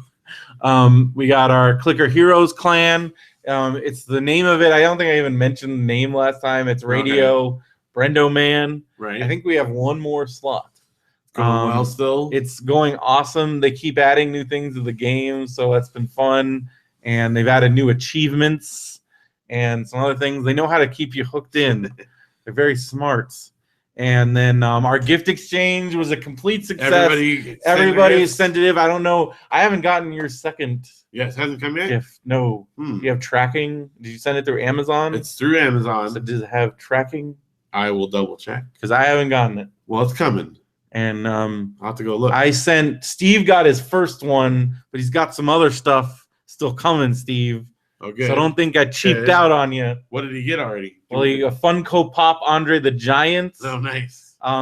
It was a good thing I waited because I had to wait till I got my check because after the exchange started, Steve, I don't know if he just I looked because I had checked his wishes before and I knew what I was gonna get him. Then I checked it again and there was all these Funko Pops on there and I'm like, oh, that's cool. And there was some wrestling ones. So of course Andre the Giant. Right. There's a couple other ones. But yeah, so and now still got more. The hasn't come here. Did someone steal it? People aren't. I don't know. Check in your Amazon. When I go home. I did it the same day that I bought the digital thing. I bought the other thing. Was it from Amazon though? I don't know. I think so. I'll have to go back and look. Did you use Prime? I think I can't remember. No, I don't think it was Prime. Well, then that's probably why. Prime. That's why. Maybe so. Did it have a scheduled delivery date? Yeah, I know. I remember looking that it would be before Christmas. So maybe it's this week. All right. Maybe get a Monday. Well, so we got so that's the gift exchange. Everybody, your brother posted his things. People getting their stuff. You got a melting clock the dolly, right? And then Szechuan peppercorns. Yeah, Szechuan peppercorns. Because he puts all this weird. He was excited about it. I got mine. Oh yeah, you got your Pac-Man puzzle. I got a Pac-Man puzzle. It's really cool. I had it on my list from Denver. The NTLD. So thank you very much for that. It's cool. It's kind of looks like the cabinet on the front. Nice. So very excited to get that. Yes. So we'll be, as soon as we're done with the current Legend of Zelda puzzle we're working on, that'll be the next one that we do. All right. And then we've been hyping it up. This is our last hype up because we're at 199. Right. Episode 199. Can you believe it? Dude. No, that's crazy. And then as crazy as I think that is, I was listening to Nerdist and they're on episode 700 something. But they're doing they do 3 episodes a week. Yeah, that's gonna happen faster. They get to do that. That's their job. I know. That's pretty cool. That's the dream, man. But 200 episodes. 200 episodes. That's a lot. And so the next episode, in case you guys missed out, you're gonna want to. You might want to mark your. We're gonna. Have we figured out when we're doing this yet? We're gonna do in between Christmas and New Year's. I think we'll officially announce the dates and time next week sometime. It'll either be the 26th or the 27th, and it'll be in the evening. In the evening, 10-ish, 10 Pacific. Maybe try a little bit earlier for our East Coast friends. We'll do. But we'll give a definite date. So we're gonna give a date and time because you're gonna want to tune in live because we're doing a couple things. One, we're gonna be just celebrating 200 episodes. Hopefully, if you want to send in your readers, we're going to do an extra call because we didn't have any reader mail this week. But let's do an extra call for reader mail. Maybe your fondest Radio Brendo memories, maybe well wishes, anything. Let's get that going. Send it in. You've always wanted to ask us. Just let it flow. Let's get some email going. Yes. And that you can send that through the contact form, Radio Brendo. Go to Tumblr. Email is brendoman@gmail.com. Twitter, Facebook, anything. Any of those things. It's right there on our Facebook page. I made it the call to action. You can click right there, message, boom, done. So hit us up. And then the big thing is we are going to be playing Fireball Island. And this time the stakes are much real. Higher. Last time, did we even have There were no stakes. It was just because you wanted to now play we're playing high stakes Fireball Island. Yes. And the loser has to get their head shaved with a number 2, which you have never done. I've never gone that number short. 2. And I looked it up on the internet, and it is really short. It's short. And like when you shaved my head like back in college, I was like a 4. That was like, that 4 was my standard. And so we're gonna be. Yeah, there's been a couple times in the past few years I've done a 3 like during the summer. Yeah, and that was really that's short. Like really short. I've only done like once or twice. I've never done a 2. Somebody's getting their head shaved. Head shaved and then beard shaved. Beard completely shaved. So somebody's gonna be very without hair. Yeah, so you may notice if you're watching like on YouTube. We've been growing it out. Yeah, we both are a little shaggy at the moment. So waiting for that. Yeah, even Steve says he does a 3 or 4. Yeah, I mean summer. So it's pretty short. So these are serious stakes here, and it's summertime. So one of us is gonna have a cold head. It's winter time. What did I say? You said it's summertime. Oh, because I just read it right there saying it's the word summer. So but, I said the thing. But yes, it's winter. And we're gonna be doing that live on camera. Yes. So you're gonna want to watch the live show. Spread a sheet out, and it's gonna happen right here at the end of the game. And one of us will be walking away balder. Fireball Island to the hair. To the hair. I think it is summer in Australia. That's right. See, that's all I was saying. In Southern Hemisphere. Southern Hemisphere. So there you go. That'd be weird. Isn't that crazy? Yeah. Like right now, you could travel somewhere where it's super hot in the summer. Yeah. Or we could just stay here and be nice and cool. We could just stay here and be pretty cool. My mom was like bummed because it's not going to snow in Wisconsin, where she is. We might get snow here. That's what I told her. I'm like, it might. She's like, oh, and I'm like, no, Mom, it's been really cold. It was like in the 20s the other day. So like, and the prediction has like a slight chance of snow. Well, they've been calling for rain. I mean, it did rain. It rained a bunch on Friday. Yeah, but not really here. Or no, was that Saturday? Yeah. It was like a downpour where we were. I mean, it rained a little bit here, but not a lot. Yeah. So you guys got dumped on. We got dumped on. So speaking of that, it was your birthday yesterday. It was my birthday.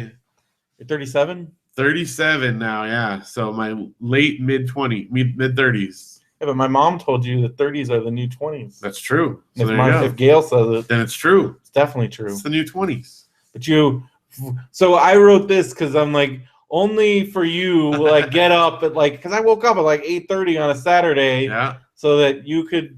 So what did your big birthday? Okay, well, so a lot of times Janela's planned a surprise thing, but this year she said I should just plan what I want to do for the day. And so you got to pick out of all the perfect day. So we got up and started out. Well, actually, the thrift store didn't wind up opening until 10, so it was 10 o'clock at the Redlands thrift store, and we actually went to 2 different thrift stores. Which the Redlands thrift store is crazy. It's nuts, right? And they didn't even have the back vendor thing open. And there's an outdoor area. I've never even been outside because there's not enough time ever. Yeah. But it's enormous. I mean, like a huge warehouse size, right? Yeah, it's ginormous. Tons of stuff. Tons and tons of stuff. So we started out there. Then we went over to the Salvation Army that had CDs for $0.25, which is the big attraction for me. Bought a bunch. I got a ton of stuff. I haven't even gotten to sort through all the stuff that I got. So a lot of cool books. The cool books, and got a funny book present for a friend. Yes. A couple things there. Very excited about that. So that's kind of funny. We got I guess that's it. I didn't get any records this time. Mostly just books and CDs. And then actually David bought a CPAP machine. Yeah. So that was pretty funny. Well, because it was so cheap that it was $6 or something. And so even if he doesn't end up using it, you can definitely just flip that around. Well, he said, I talked to him today. He said he already used it. He said it's great. Dang. It's better than his old one. He said it's barely used. So there's that. So then we went over to a Chinese restaurant I've been wanting to try out in downtown Redlands. The walk-in. The walk-in. Because there's nothing better than a good pun. And then I was making it. I'm like, what if they don't? What if we get there and they're like, we only take reservations? Yeah, no walk-ins. And it was really good. Yep. Really good. 2 thumbs up. Very, very good. Especially Redlands. my favorite was the chicken lo mein. I had the house special lo mein, so I had chicken, shrimp, and beef. I was sharing with Janelle, so I didn't get shrimp, you know, because we were like trying different stuff. Get the shrimp. But everything was good. And they got the lunch special. It came with egg roll and everything. And soup. Rice. Yeah, it was a good deal. Good deal. It was like less than $10. Yeah. Which is really good for like deal. And they were good with filling our drinks. Drinks, they were like freaking soda ninjas, man. Like it was great. So that was fantastic. 2 thumbs up. Really liked it. So then we went on out to Torrance. Yeah. You stayed back at this point. Yeah. Kind of playing in a couple different places. But we went to a botanical garden out there because we have like these family passes that get us for free into all the different ones around. Actually, there's a bunch around the United States. And so it's super cool. And I think it's called the South Bay Gardens or something like that. South Bay Botanic Gardens. And super beautiful. And we went to this big area. They have a cool kids area. And then they have a whole banyan tree grove, which I think are really cool. And so we were there. And while we were there playing on it, it started raining. And then it started raining really hard. And then it was pouring. And we wound up kind of making a dash for the car. And because then you were also going to go to, where were you going? Sleepy Hollow? Shady Hollow? It's called Sleepy Hollow. I've never been there. Janelle's been talking about it for years. Incredible Christmas lights. Yeah, they have great like Christmas lights. And we didn't wind up doing that because it was rainy. And so instead, we went to another thrift store, which I think it was the Salvation Army out there. And that one, I actually got some more CDs. But my big favorite find there was I got a copy of the book. It's called Papa Married a Mormon, and it's the book that John Fitzgerald. I was thinking F. Scott Fitzgerald. Kind of mix them up there together. John Fitzgerald, who wrote the Great Brain series, which we read on the show. Adult book. He wrote an adult book before that, and remember the story was like it kind of did all right, and they said, "Well, we don't want any more of that, but if you can make the stories about kids from their perspective, then we'll buy more." So it's like the early, like actual versions of them. So I'm super excited to read them. And it's like Dust Jacket still intact from like 1955. It was a pre-release copy. It says in there that like they'd send it out to, I guess, vendors or whoever, booksellers. Yeah. And so I don't know if it's worth anything. To me, it's worth just finding because it's really hard to find. But so I did that. Yeah, because I looked and like you can't even buy it on Amazon. Yeah. There's probably a pop-up a copy here and there on eBay, maybe. Yeah. But back when, because I was looking for it before, and like you can't. Really difficult, and the library doesn't have it. And it was just sitting there in between like Tom Clancy. Because the library didn't even have the Great Brain book. So right, yeah, I know. Even those ones are hard to come by. And it was just sitting there in between Tom Clancy and Mary Higgins Clark books. Like, and there's they were just kind of thrown in there. So I was pretty stoked on that. So you always pays to look. Yeah, and it was like $1. There you go. Then we ate dinner at the El Torito Grill, which I love because it's all you can eat, like fresh made tortillas. Oh my gosh, I love that place. And then finally finish it off with Star Wars, which, we were going to be doing Christmas lights, but since it was rainy, we're like, let's do Star Wars. Got to see Star Wars with my dad, which is super cool. Nice. And so it was a good birthday. Awesome. Excellent birthday. Yeah. So, and I got really cool presents. Well, you got me the Star Wars tickets. Yeah. My brothers each got me puzzles. Yeah, you got puzzles. Some really cool ones. And you got some comic books. David Nammer got me a bunch of comic books, and then the one puzzle that they got was the world's most difficult puzzle. Yeah. And it's like the same picture on each side, but rotated 90 degrees, and then it's stamped from either side, so you can't tell which way is up. Yeah. So it's pretty fun. Matthew got me like a shaped puzzle. So which I know you like those. I like those. Any kind of weird stuff like that, I love. So it's not 3D puzzles. 3D puzzles are not my thing. Yeah, it's just not. They don't work. They're frustrating. You gotta glue them Pain in the butt. Yeah, it's not fun. So that was my birthday. Awesome. It was great. 37 now. Oh wait, I put this on. I put Mom Pro. Oh yeah, that's for you. I'll close copy Control X and put this at the bottom here. My parents got me. I'm going to do the thing where I get to go do a full day of movie, like a movie marathon in the theater. Cool. But we're going to try it this time because last time I did it all with my mom. This time, Janelle and my dad are going to alternate, taking turns. So like one of them will hang out with the kids while one goes to do the movie with us, and then we'll switch back and forth. So except What if you just waited till that Harkins was open in Redlands and maybe they'll have the kid there? Well, yeah, but they're not going to want to do that for like 6 just movies. Leave the kids in there all There's day. probably a limit. We'll do that for one of them, I'm sure. So yeah, so it's going to be cool. Awesome. You got some stuff. My highlight of my week is that I finally had the Surge Icy. Yeah, where did you find it? Well, I had to go to Palm Springs because I interviewed for a job at the school district. Right. I didn't interview. I took a test, which actually ended up being the same exact test because I think the school districts use like a standardized thing. So I knew all the answers. That, right? So, and like I finished in like 20 minutes and everybody was staring at me when I got up and I'm like, and she even looked at my test. She's like, she looked at my test booklet thinking that maybe I didn't have all that. And she's like, nope, you're good. And I'm like, I didn't want to say like, oh, I already took this test, but like, I'm like, your stuff. I mean, that right there could give you a little boost. Yeah, I think I might have gotten 100%, like, because it was already an easy test, and then I already I was fully I knew all the exact questions. Same questions. Like actually, it had a few more questions than the other one, but it was just extra questions on the same stuff. Right. So it was just like different phrasing. So like again, I knew everything, and it wasn't that difficult. I mean, we're talking like basic like networking type stuff, basic Active Directory stuff, like basic stuff. Right. It was. And I totally like nailed it. So that's and good. Yeah, so then I noticed on the way there that because there's that Burger King right there at the Cabazon, right by the dinosaurs and Pee-wee and the Wizard. Yeah, in case you need a reference point there. And so on the way back, I stopped there and I go up and I'm like, "Is your Surge Icy machine working?" They're like, "Yes, it is." And like I was on the phone with you, I'm like, "Phil, I'm getting the Surge Icy." And it was awesome. I loved it. Super good. Yes. Worth it. Definitely worth it. All of that. All of really the drama. great. They had to go to freaking Cabazon outlets. Not the outlets, the dinosaurs. By the dinosaurs. Which I finally saw they have that they have the animatronic dinosaur park. Yeah, that's new. And that wasn't there. But it costs money. Kids. Yeah. But you can go inside the whatever, the big one. The Brontosaurus, but it's like a weird creationist museum. Yeah, it's like a gift shop. Yeah. Kind of thing. It's interesting. But I've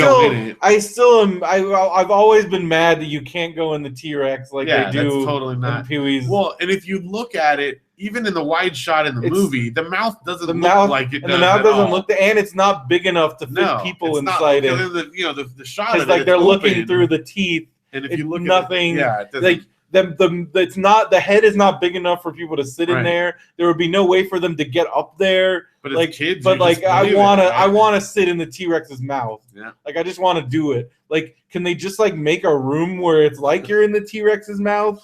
And they have Simone in there with you. Yeah, and you sit there look at this.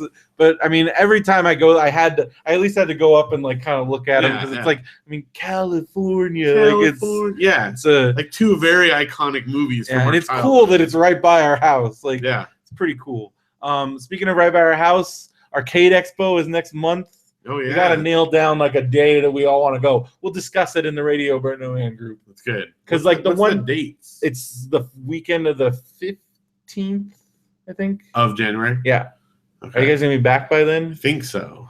Well, hopefully it'll work out. Yeah. Because we're prepared this day, so we're open till close, baby. You know what we're doing now. And be exercising my thumbs. Get ready, because I remember we were in pain. I had raw on the side of my fingers. And then we were raw. I just looked at that picture of both of us at the pong table. Where I look like I'm about to fall asleep. You're just like, Phil, I need to go home. It's 2 a.m. Well, because you were the one when we first got there. Now I think I'm gonna want to leave by 10 o'clock. I guess. Yeah, that was before I walked inside. And then we got there, and so when you saw what it looks like to have a room with 400 hundreds of arcade games and literally every pinball game ever made, and just all of them on free play, and it's gonna be even more nuts. It's magical, and I'm excited. And I still think it's a freaking ripoff, especially compared to last year. But at least we can pay for one. It'll be worth it to go one day, and can. But still no Groupons or anything. Popped up. There was that one 7%. Yeah, off 7% off. That's basic. It. That's not even tax. No, that's nothing. I last time I said next time we have this, we're going to be going and playing live with BrendoMan All Stars, and we haven't done that yet. Well, so next time. So I had the Surge Icy. So pretty excited about that. Yeah. Phil's birthday. Your birthday was fun. We went and saw Star Wars on Thursday. Yeah. We'll just talk about the theater going experience. Oh yeah, it's really. So I don't know what we were thinking or because I had forgotten that for Phantom Menace, because I'm like, we only got there because Phantom Menace, but then I realized we jumped in front of because we were. I waited because I waited at least 4 or 5 hours, but you guys got there right before because I was working. You had a school, you had a class project up, and you were doing the sound workshop up in Burbank. Yeah, and so I got there, but even I didn't get there. There was some people, some of our friends that have been there since that morning. Yeah, and so we got there. We got there at 5. For the 7:30, we were there a little before. I think it was 4:45. Yeah, and we were in the very back of the line for our showing, and we're like, oh crap! We're not going to sit together. We were making plans for how we would divide and conquer. Yeah, we're like, okay, you take a kid and you take a kid, and then I want to sit by Phil, and then we'll just figure it out from there if it's possible, and because we get there and we were at the back of the there, and it was crazy town. And there were a few people came after us, but not a whole lot. And I knew we were in trouble when we got there, and there was already a giant line for the midnight show. Yeah. So I'm like, uh-oh. What did we do? Oh no! But then when we get up there and give them our tickets, they were 3 different theaters. Pick 6, 9, or 12. They had 3 theaters for one showtime, and we had 5 seats, the whole back row. Yeah. And I love sitting up in the back row anyways. Well, it's great for the kids because we have those in spots where there's no one in front of them. So, and it was perfect. Yeah. It was great. Yeah. Super stoked. I think they've opened up a lot of showings so that everyone can go see it. Well, wisely so. Then I called you because I got home and I looked on Fandango and there was tickets for the 12:45 show. And I'm like, Phil, let's do it. You're like, I gotta be up at 6. If we had done that, no, I had to get up at 5:30 because I had to go in and play music. You would have gotten kids' no sleep. I would have literally come back and then had to shower and then turn around and leave again. You would have died. And play music live in front of 2 different classes that day. As it is, my voice was all croaky when I was singing with the kids and stuff, but it was a great experience. It was great. And it was fantastic. It was awesome. It's everything I hoped it would be. We didn't have to stand outside the theater and convince ourselves that we liked the movie. Yeah. We did. No, I was just. I was like, that was all right. Yeah, the Padres, this is the fight, the duel of the fates, the Darth Maul, right? The music is good. Okay. There was nothing like that at all. It was just I want to see it again right now. Everybody would talk. We ran, and then we had to better telling the kid as we're leaving, there should have been something no, because people were as they're coming in, we want because there was tons of people waiting around that and seeing the movie. So I'm like, yeah, you gotta be cool. I have heard horror stories of people that ran up to the lines and were like, Han Solo dies and stuff like that. That's just horrible. Why would you do that? Because you're a bad person. That's just a bad person. But it was great, and it was just I'm so excited. I'm glad we did it. We made it. It seemed like it was just for so long. It just seemed so far away. It's never gonna awaken, and it finally awakened. It awakened. And then we our Black Box crew, some of us got together today. It was me and Derek and John. We got together at John's place in North Hollywood, and because we didn't have our full group, and also because I've been wanting to try. I bought it 5 years ago for $100 on eBay. Back in the I got disposable income, right. And that was when I bought here. I was buying my childhood back because I bought Hero Quest for a huge amount of money. I still have that. And I haven't. I've used the pieces in D&D. Right, that's coming, but I haven't actually played the game. That's next. But we finally played the Ghostbusters RPG, and it's awesome because it's because D&D it's very when you're doing combat, it's you have to maneuvering and spacing and all that's very one battle takes forever.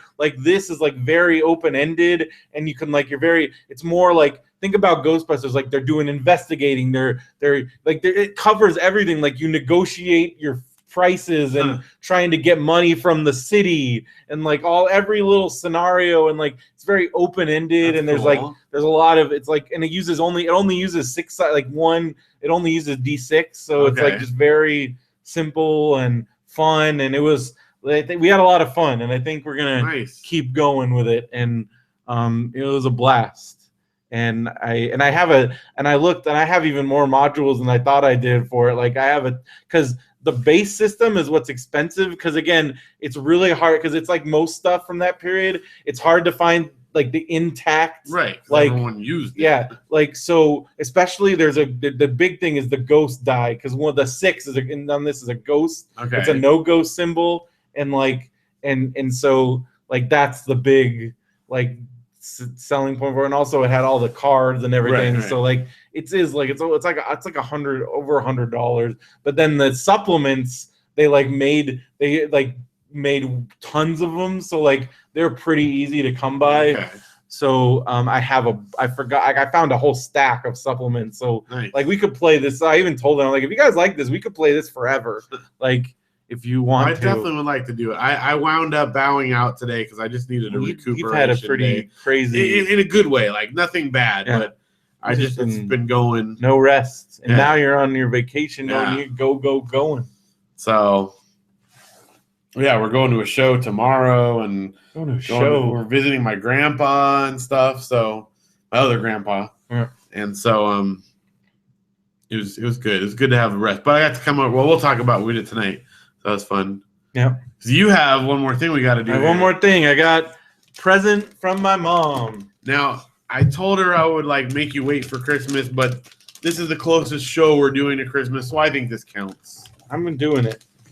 She doesn't, but because you wanted me to give it to you like 2 weeks ago or whenever I got it, and she told me first I got a card. So we'll look at the card here. Christmas greetings. So this is my mom. She says, I went to a craft fair in August in Afton, Minnesota, and found this unique gift for you. So hope you enjoy it. All right. And then there's some mom stuff. You don't have to read all the mom stuff. Oh, thanks, Mom. She wrote sweet stuff. She wrote nice mom stuff. Also, some like, hope you find a job soon. Let's see. Good mom wrapping. Yeah, it's like, look, this is not like when you get a full present in a paper bag. Oh, it is a puzzle. Oh, what is it? What is it? A puzzle twist. Ooh, you know I like weird puzzles. What's the twist? All right. It says something's amiss. 750 pieces. Roadside Americana. It says the puzzle on the box is more than a bit different from the puzzle in the box. Ooh. What happened here? Ooh. So it's like it's like a trick. So it probably looks similar, but it's, and then you have to solve the puzzle. What you see isn't always what you get. I think it just makes it so you can't use this as a perfect reference. Yeah. I don't know. I guess we'll find out. It's a panoramic. 36 inches by 12 inches. Good thing you have the big old table. The big table. So it says, what you see isn't always what you get. Puzzle twists, jigsaw puzzles are new and unique puzzle adventures with exciting and unexpected twists. Piece by piece, something surprising awaits as your puzzle is revealed. Oh. Ooh, it's jigsaw with a bit more challenge and a ton more fun. Once you've been twisted, you'll never go back. Can you spot all the differences? Man. Oh. Crazy. This sounds awesome. You also have mixed up puzzles. Assemble this puzzle and you'll find a shifting collage. There's more than you bargained for. The puzzle takes shape. 4 more feathered friends will join the flock. So there's like different. I wonder if there's like optical illusions. What are we talking about here? We're gonna find out. Can't wait to see. It's exciting. My mom, good gift, Mom. Yeah. She knows and when I told her I was into puzzles, she found. And it's got the guacamole on it. What? Look on the back here. The little, what are those things called? The guacamole. Yeah. What are those called? An AR code. An AR code. So there's a room in Guacamole that you can find, and there's like an AR code hidden in there, and you can actually scan it off your screen. And Luke and Audrey saw that when we were playing Guacamole, and from now on, from then on, every time they see those, they're like, "Oh, look at the Guacamole!" So whenever I see it says, "Oh, it's from a guy, Minnesota award-winning artist John Roy has traveled the U.S. photographing abandoned America. John manipulates these photographs into 3D roadside montage masterpieces. And then they made it into That's cool. So he's local, like a local artist. So local Minnesota. But also, so wait, that's a band. I didn't really look at the picture. Is it like old? It's like old, like a junkyard. It's like a junkyard car. Old like Route 66 kind of. I don't know. Did you see my brother? My brother went to that neon graveyard in Las Vegas, really? The one that Barry goes to. Yeah. He went there. It looks so. He took so many awesome pictures. Is it the same one that's in Vegas Vacation? I think so. Same kind of thing anyway. It's like a neon sign graveyard. That's awesome. Like this kind of. So yeah, like you got old like roadside Hickory House barbecue. That's awesome. So we'll see. I'm excited because I'm almost done with the Wondermark puzzle.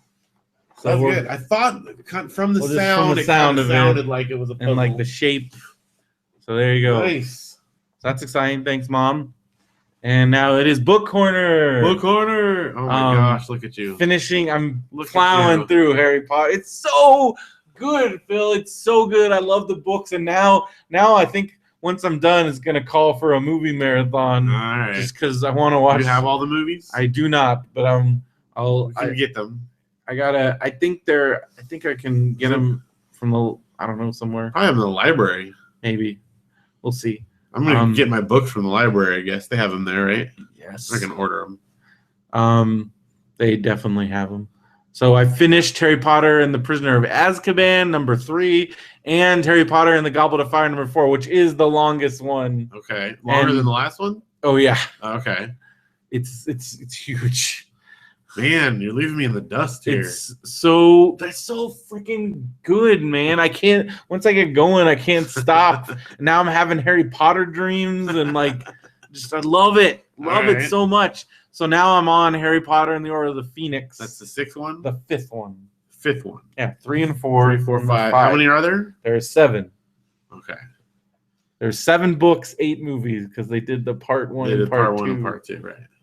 Warner Brothers was like, oh crap, Batman's ending. Harry Potter, we gotta get one last big one. Like Lord of the Rings was over at that point. Like did you like it being in 2 parts? Did you feel it was good for that? It was good because starting with like book 4, they really had to cut stuff out of them. Like entire storylines got like cut because they just had to keep. So I was happy that they managed to give it that was one where I feel like it was justified because I'm like they were already just cutting so much stuff and like it's such a big epic story and like especially you didn't want to scrimp at all on the big final battles. There's multiple big battles and like they needed to all have their due. So I was glad that they did that. I feel like it was justified because they, especially Goblet of Fire and Order of the Phoenix, like they cut so much stuff out like of those to fit everything in the movie that they wanted to. But generally speaking, it's kind of an irritating trend. Would you agree that like, it is? Because I feel like and it did start. A lot of times it feels like because even so maybe it was justified there, but a lot of times, like for instance, the Hunger Games.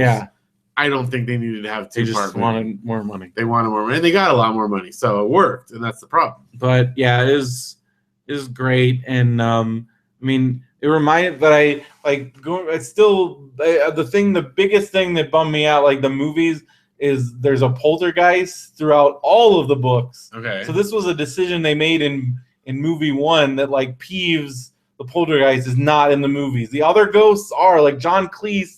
Is nearly headless Nick and like then John Cleese is in them? Yes. Every British actor you can think of. Are other pythons in it? I don't know. Now that I'm thinking about it, I don't know. But most British actors that you can think of. Rowan Atkinson in it. Yes. Are you serious? I'm pretty sure he's in at least one of them. Okay. So many people that's a good are selling in point. Harry Potter. Like so many people are in Harry. I'm pretty sure he's in something somewhere. I'm pretty sure. Because like so many British because there's so many roles and so many different teachers and so many different a lot of different characters and Steve says he's Twilight. I don't know which one was first. I don't know.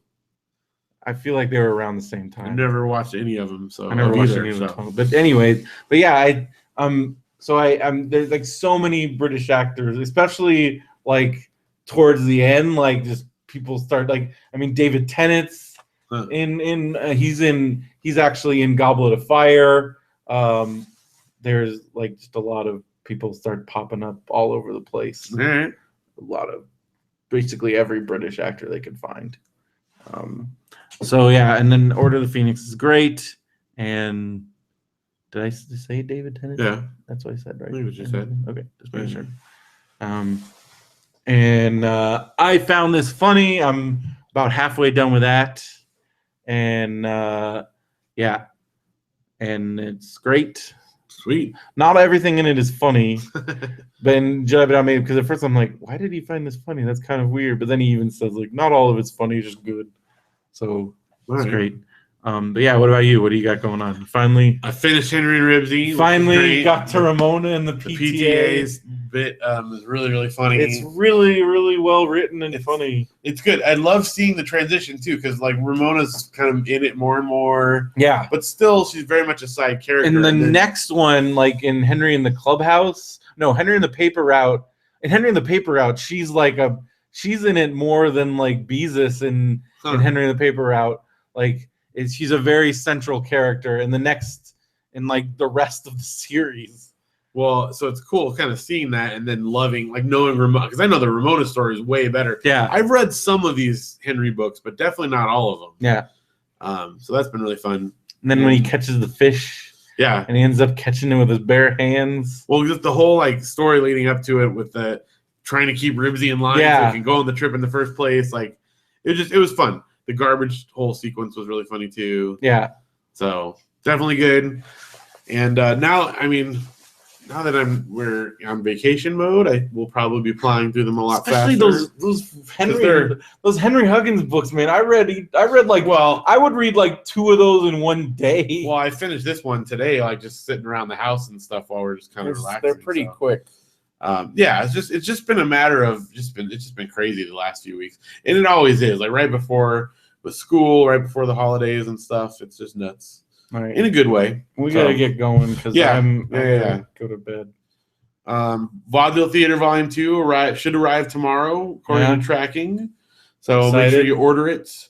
I will still honor the buy one get one deal for any listeners that order it before the end of the year here. There you go. Where I'll send out a copy of Volume 1 with it. So you can get that at the Podvox store. PodvoxMusic.com/store. We already talked about. We saw Star Wars. Yep. Talked about that a lot. You talked about Pan last. Talked about that last time. I didn't get to update that. So. I watched. WWE Network.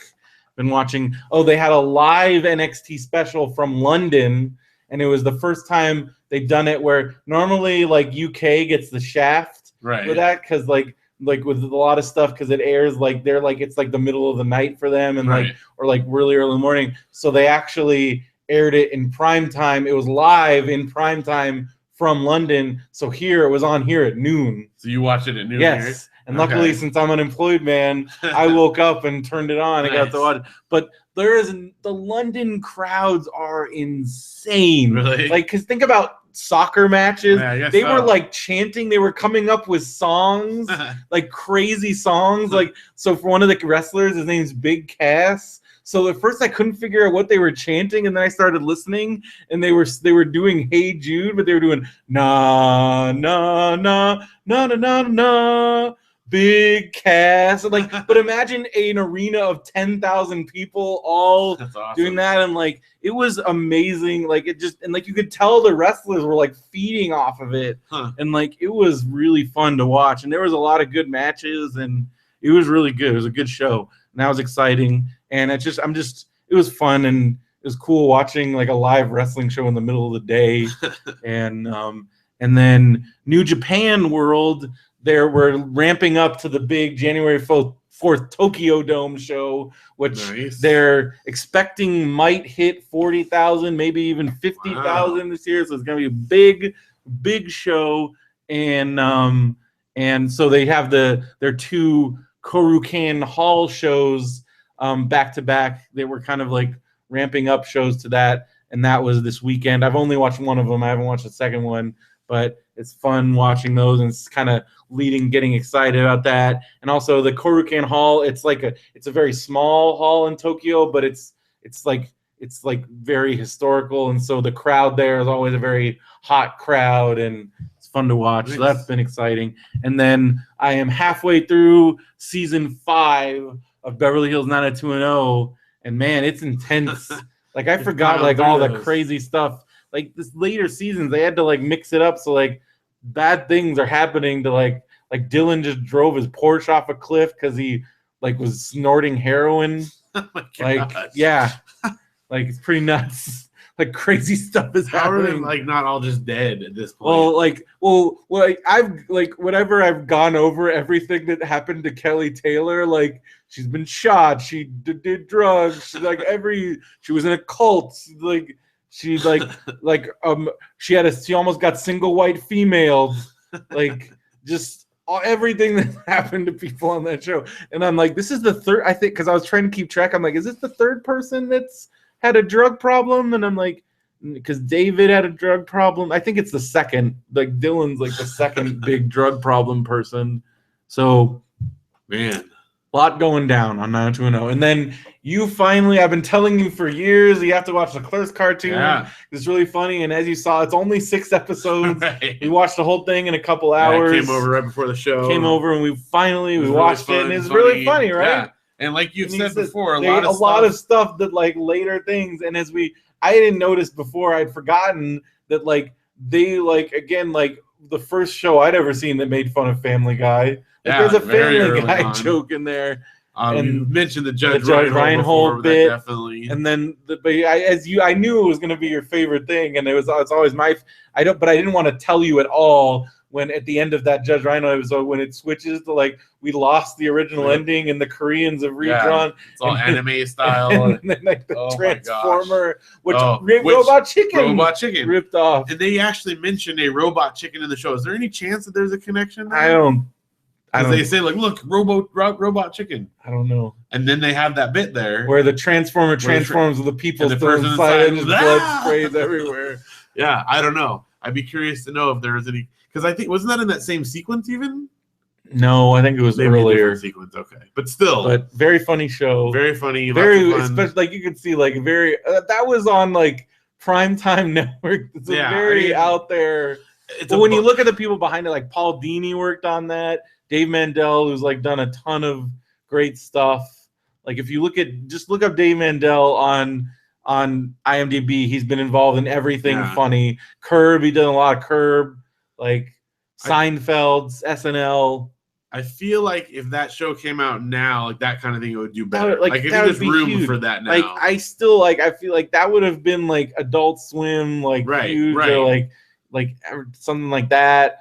Or like, you know, Comedy Central even, just like something. So it was like very ahead of the Curb. And has he ever talked about going back to it? He has. I mean, he's talked about it. That's how, Jay and Silent Bob's groovy cartoon movie, it's a different style. Right. But I mean, that's definitely something that came out of that. And then, which that's on Netflix. Because I feel like it would be a perfect like Netflix type show where they just buy a season. And he has been talking about it a little bit more lately. So you never know. It's just animation is a lot of time. Right. And then for him, it was like they invested all this time and money, and then they only aired 3 episodes, and it got buried by Survivor. Because I remember I got in a shouting match because I was working in Sacramento and I was living at my friend Don's house. Right. And I got in a shouting match, and I'm like, no, we are watching Clerks. He's like, I want to watch Survivor. Everybody's talking about it. I'm like, we'll flip to after this because it was only a half hour. So I'm like, when this is over, we'll flip to Survivor. And he's like, no.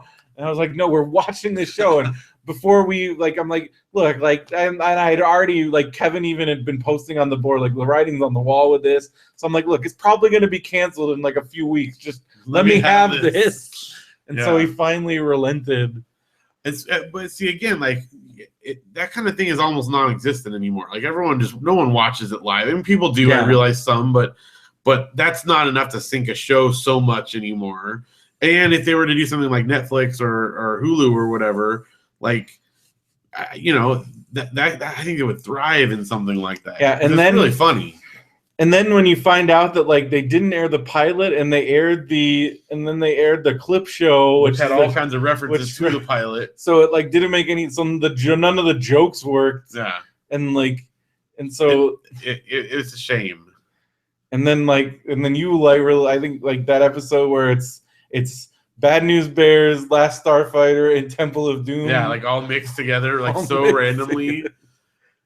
I can't even explain. Like, if you were to make me like explain the plot or how those are all, I can't even like recreate it in my brain right now. I can tell you right now. The beginning is they go to their reunion. At the reunion, Dante gets drunk with Leonardo, who when he wakes up, he gives him control of the baseball team. So that's how he becomes coach of the Little League team. And also at the union, Randall rediscovers the game Pharaoh, which he then, because he gets the high score, he gets transported to then become a slave building pyramids. And then like Mola Ram is in charge of it, and they're like the whole like he rides a train. And then when they go to the Little League World Series, they discover that the kids of the championship team have been kidnapped, and they're in the mines. So that's how Dante is able to rescue Randall and everybody. And then they have their baseball game at the end. There you go. There's how it all ties there you together. Go. Again, not having seen it more than once, there's no way I could have recreated that. But it was great, especially since I've just been watching Bad News Bears. So you were like, this is the music. Like, yeah, because I recognized the music cue like immediately. Like, oh, that's Bad News Bears. Which Kevin loves Bad News Bears. Oh my gosh! Well, I'll talk about it when I get to mine. Speaking of that, yes. So you watched the last. Well, I did. Yeah, I watched the Super Hanukkah, which also had like major Christmas story stuff, which was fantastic. Yeah, them both getting their tongues stuck on the pole and all that stuff. It was just great. But so then I had actually watched like the first half of Bad News Bears Breaking Training, which is the second one. Mm-hmm. I talked a little bit about that before, but I finished watching that because they're really long movies too. Yeah. Because like half of the movie is like an entire baseball game. Like they're definitely like a sports movie, but so that one starts getting crazy because they get invited to go play in the Superdome in Texas, and they have to go on a road trip to get there, and the parents don't want them to go, so they like lie about having a chaperone and wind up driving like all the kids that do a cross country road trip with a chaperone. So it's kind of crazy, and all kinds of funny stuff happens along the way. And a lot of the actors get switched out. There's no Walter Matthau anymore. A lot of the kids are switched out. You still have Tatum O'Neal. Yeah, no Tatum O'Neal. No girl. The girl on the baseball team thing is gone for the rest of the series. But you still have Jackie Earle Haley as I can't remember his name in it now. But anyway, guy that plays Rorschach. Yeah. So Kelly, thank you. Yes. So anyway, so it's weird. He has they have like a weird like love interest thing going on with some of the guys there, but it's just real awkwardly played out and stuff. So that one, it kind of starts towards that weird thing. But then the third one, I'm pretty sure the last one in the original series, Bad News Bears Go to Japan, is nuts. It is one of the weirdest movies I've ever watched. And you've watched a lot. I watched some weird ones because the whole thing is they get like they're again the same guys, but like they've changed out even more actors, even fewer people from the original cast, or even from the last one. Although we still have Jackie Earle Haley, and there's this whole like the Japanese team is doing. They invite America to come and play with them, and no one comes, and they wind up trying to raise money, and then is it Tony Curtis? What is the guy? Is it Tony Curtis that's in it? Oh shoot. Look real quick so I make sure, because it's like an icon. I'm pretty sure it's Tony Curtis. It sounds like something he might. Pretty sure, yeah. Japan. Is it Tony Curtis? I want to make sure I'm saying the right name because it's really weird that he's in it. Because at first I'm like, wait, what? Because he plays this like swindler guy. And Tony Curtis, Tony Curtis. Oh, and Antonio Inoki, that's the legendary wrestler, the owner of New Japan Wrestling. So he's like the coach. It also has Regis Philbin in it as like a guy. Like it's got like a really weird cast. And yeah, William Devane, who it's just a really weird. Jimmy Bayo, is he related to Scott? I'm not sure. Maybe. Jimmy Bayo. George Weiner as like the network guy. And so basically they Tony Curtis is like this swindler, like promotions guy, and he winds up, he's like in trouble, owes money to people, and he winds up taking them all to Japan, like he raises money for them to go to Japan and play against the team, and the parents just send off, including like one of the kids. They send off like the 4 or 5-year-old, and he's like supervising them all by himself, no parents there or anything. And half of this movie, which is supposedly about baseball, is like on a Japanese TV show where the like baseball team has to sing like karaoke and stuff, and it's all like there's no subtitles, and it's all like, and then Tony Curtis gets mad because they're being mean to the Japanese coach and they get in a fight. I'm like, this is like a baseball show. It's nuts. It's just so weird. And then Jackie Earle Haley is gone for the whole time, the Kelly character, because he like meets this girl that she doesn't speak English, and he goes and they go to her dad's pachinko parlor, and like I'm like, it just makes no sense. It's just so weird. It's such a weird movie. And then of course there's like a big thing, like a big baseball game at the end that gets shut down because I can't even remember why. I don't know. They wind up playing the Japanese team in a little dirt lot instead of in the big arena. So blah blah blah. I don't know. It's hard to describe it without watching it.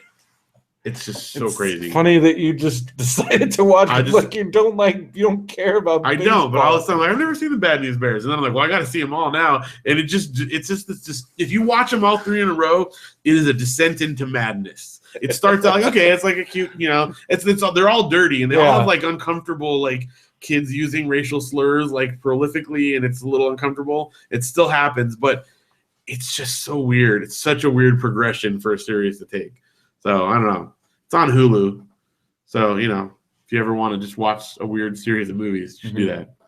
All right. Since I've only been watching 90210, and also we were talking about it today, and Mason just reminded me of like how awesome Hulu without commercials is. Because I don't think I would be as excited. I think that's part of what's making this 90210 marathon happen. Because if I had to watch commercials every 10 minutes or whatever, I don't know if I would have been blazing through this, because now it's just like boom, boom, boom, and Hulu doesn't have the Netflix warning, so it just goes and goes and goes and goes, and no commercials, and like so it's just like I'll look up, like time passes at like a crazy rate, and I'm just like one more, and then I'm like, okay, I think I'm gonna go to bed. No, one more. Oh, this is the one where this happens. Oh, I'll watch it before I know. It's pretty nuts, and because there's no commercial, this is going and going and going and going and going and going. Luke and I actually got the Netflix thing that like, oh, are you still there today? Because we were alternating between Spider-Man and Phineas and Ferb today, because they have like I want to say it's like the late '90s Spider-Man, where it just was called Spider-Man. Yeah, I don't know. I'm not sure. The Fox one or the MTV one? I think it's the Fox one. Okay, I don't know. I'd have to look and see. But it's on. Anyway, we started watching it, and it's pretty good. Yeah. But then we watched a bunch of Phineas and Ferb too. In fact, the reason I have Phineas and Ferb, I don't always put all the like cartoons I watch with the kids on there unless it's something worth mentioning. But they had some new Phineas and Ferbs on there that I haven't seen yet, and we watched one today where it's basically the plot is the Shawshank Redemption, which is crazy, and it's not as like dark, obviously, but like. There's like a narrator that talks about them, and they like Terry the platypus went through. No, they do. They crawl through a tunnel. There's like a recurring joke of that, of like it was like 200 feet. It was like 200 yards, 3 football fields. And then they do, and then he's like, no, it was longer than that. I was like, fine. It was like the length of 3 football fields, 1 tennis court, and a bocce. But do they say it's through human shit? No, but he does say it's like through this horrible waste. But the thing is, they get like transported to another planet. And so they're crawling through, and then Ferb's like, actually, it's not that bad. It's kind of refreshing, So I mean, it's all. I mean, this is a kids show. My kids have no idea what they're seeing, but it's crazy. It's cool. I love it. It's one of the things that I love about. So now, like when they're older, they'll watch. It's a Phineas and Ferb episode. Yeah, totally. And I would have never gotten that reference had I not seen that. So. See, there you go. Aren't you, another reason you're glad you finally watched. And then you finished with Bob and David. So I finished with Bob and David, watched the documentary thing. And so was there part, just like, I don't know if you had the same experience as me, but like, were there times during especially at the beginning of the documentary, like, is this a documentary? Yeah, are they really doing it? But I think it was. It's a real documentary. But they were definitely mugging for the camera. There were times, but then other times it was like really sweet, like just their whole friendship and like their creative process. Watching them fire ideas back and forth. And then, but like also like. Because it's hard. Sometimes it's hard for me to take Dino Stamatopoulos seriously between Starburns and the time that we saw him completely wasted. Like because we saw him the first time we saw him was on the Triumph, the TV Funhouse panel, and he was pretty oddball in it there. But then that X Cup, my gosh. Whatever happened to that show he was working on? It was on that animation. Okay. Like it was that high school one, but like that was on. I mean, I don't know if it's still going. Axe Cop's still going, but he was out of control. He was yelling at kids, cursing at kids. He was so it's hard for me. But then watching there, I'm like, oh, Dino Sartopoulos is hilarious and is a genius. And I have to remember, like, he's one of the minds behind Mr. Show originally, and seeing them work and like the way they operate their creative process. Almost unrecognizable. It's just really cool, like just to see that creative process and oh my gosh, I still can't believe because it's 4 episodes. It's only 4 episodes. It's not enough. No, but what we got was really good. At least we got that, and hopefully they'll be encouraged to do more because it was so funny. Yes. And then when you see their board and how much stuff they got rid of, like I want to like there were sketches where I'm like, I want to see that. And everybody was in it. And it was so funny. Oh my gosh. I can't remember if we talked about this in the last one, but one of my favorites was the police one. Yeah. Where it's like it was Keegan Michael Key. And he's just like trying to get him to like rough him up or something, and he won't do it. And but there's so many great moments, like just all throughout it. I love it. It's like they're back. Yeah. But only for 4 episodes. Funny. So, did you know that David Cross was married to Amber Tamblyn? No. It's pretty random. Yeah, I had no idea. I guess they've been married for a while. Huh. But good for him. Yeah. Good for her. Yeah. So yeah, that's what I've been watching. Not a whole lot, but some good stuff. All right, video games. We got the only new one is you told me about Pokemon Picross last episode, so I started getting into it. But I've only done like the first few levels, but it's very addictive. It is, and I haven't gotten. So I've done like the first 10. Yeah, I think at some point the levels cost energy. Okay, because I haven't gotten to a point yet where it's even like giving me a chance to spend. Because I know where it says there's like energy 0, so I think at a certain point they cost. Okay. To do. It's possible too that like I worked on it for a bit and then left it and came back, so probably like recharged whatever it was. Yeah.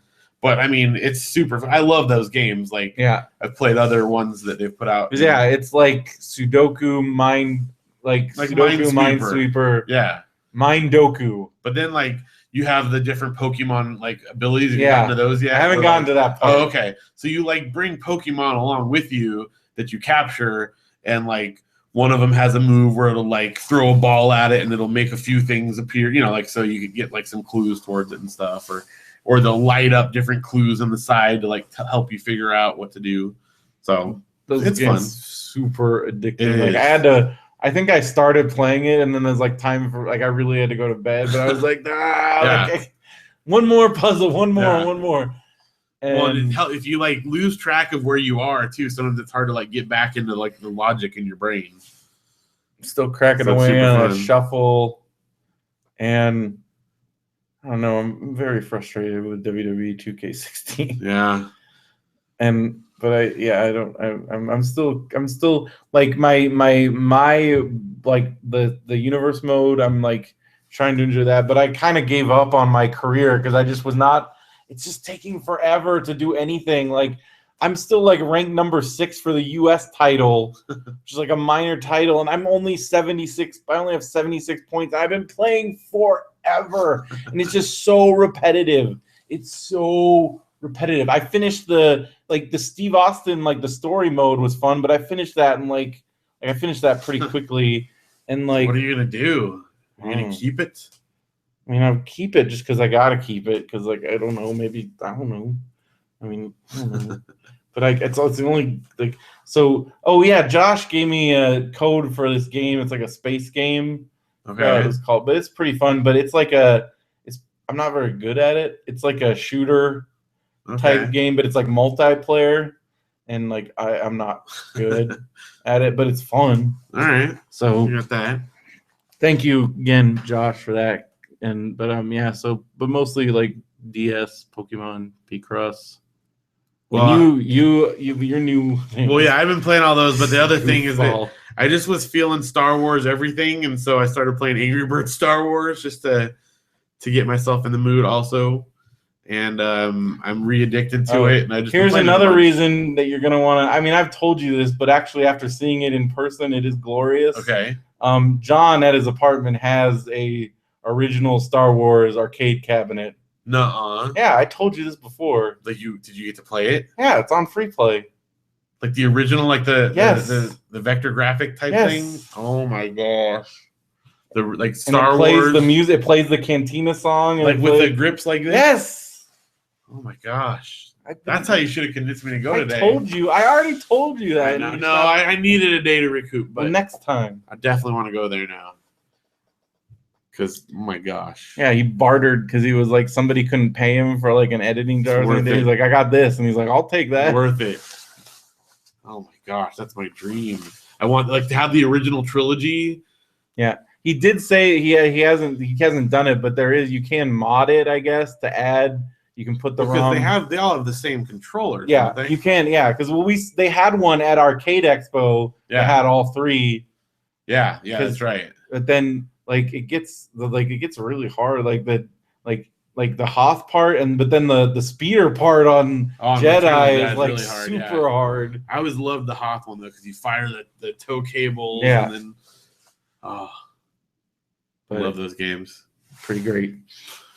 And also just the music, like right away it takes you back, and it's got. But I can picture like our local arcade. Like, imagine my stack of quarters there. Like, just that's why Arcade Expo was great because they had every iteration. They had the stand-up one, they had the full one, they had the sit-down. They had all three like games.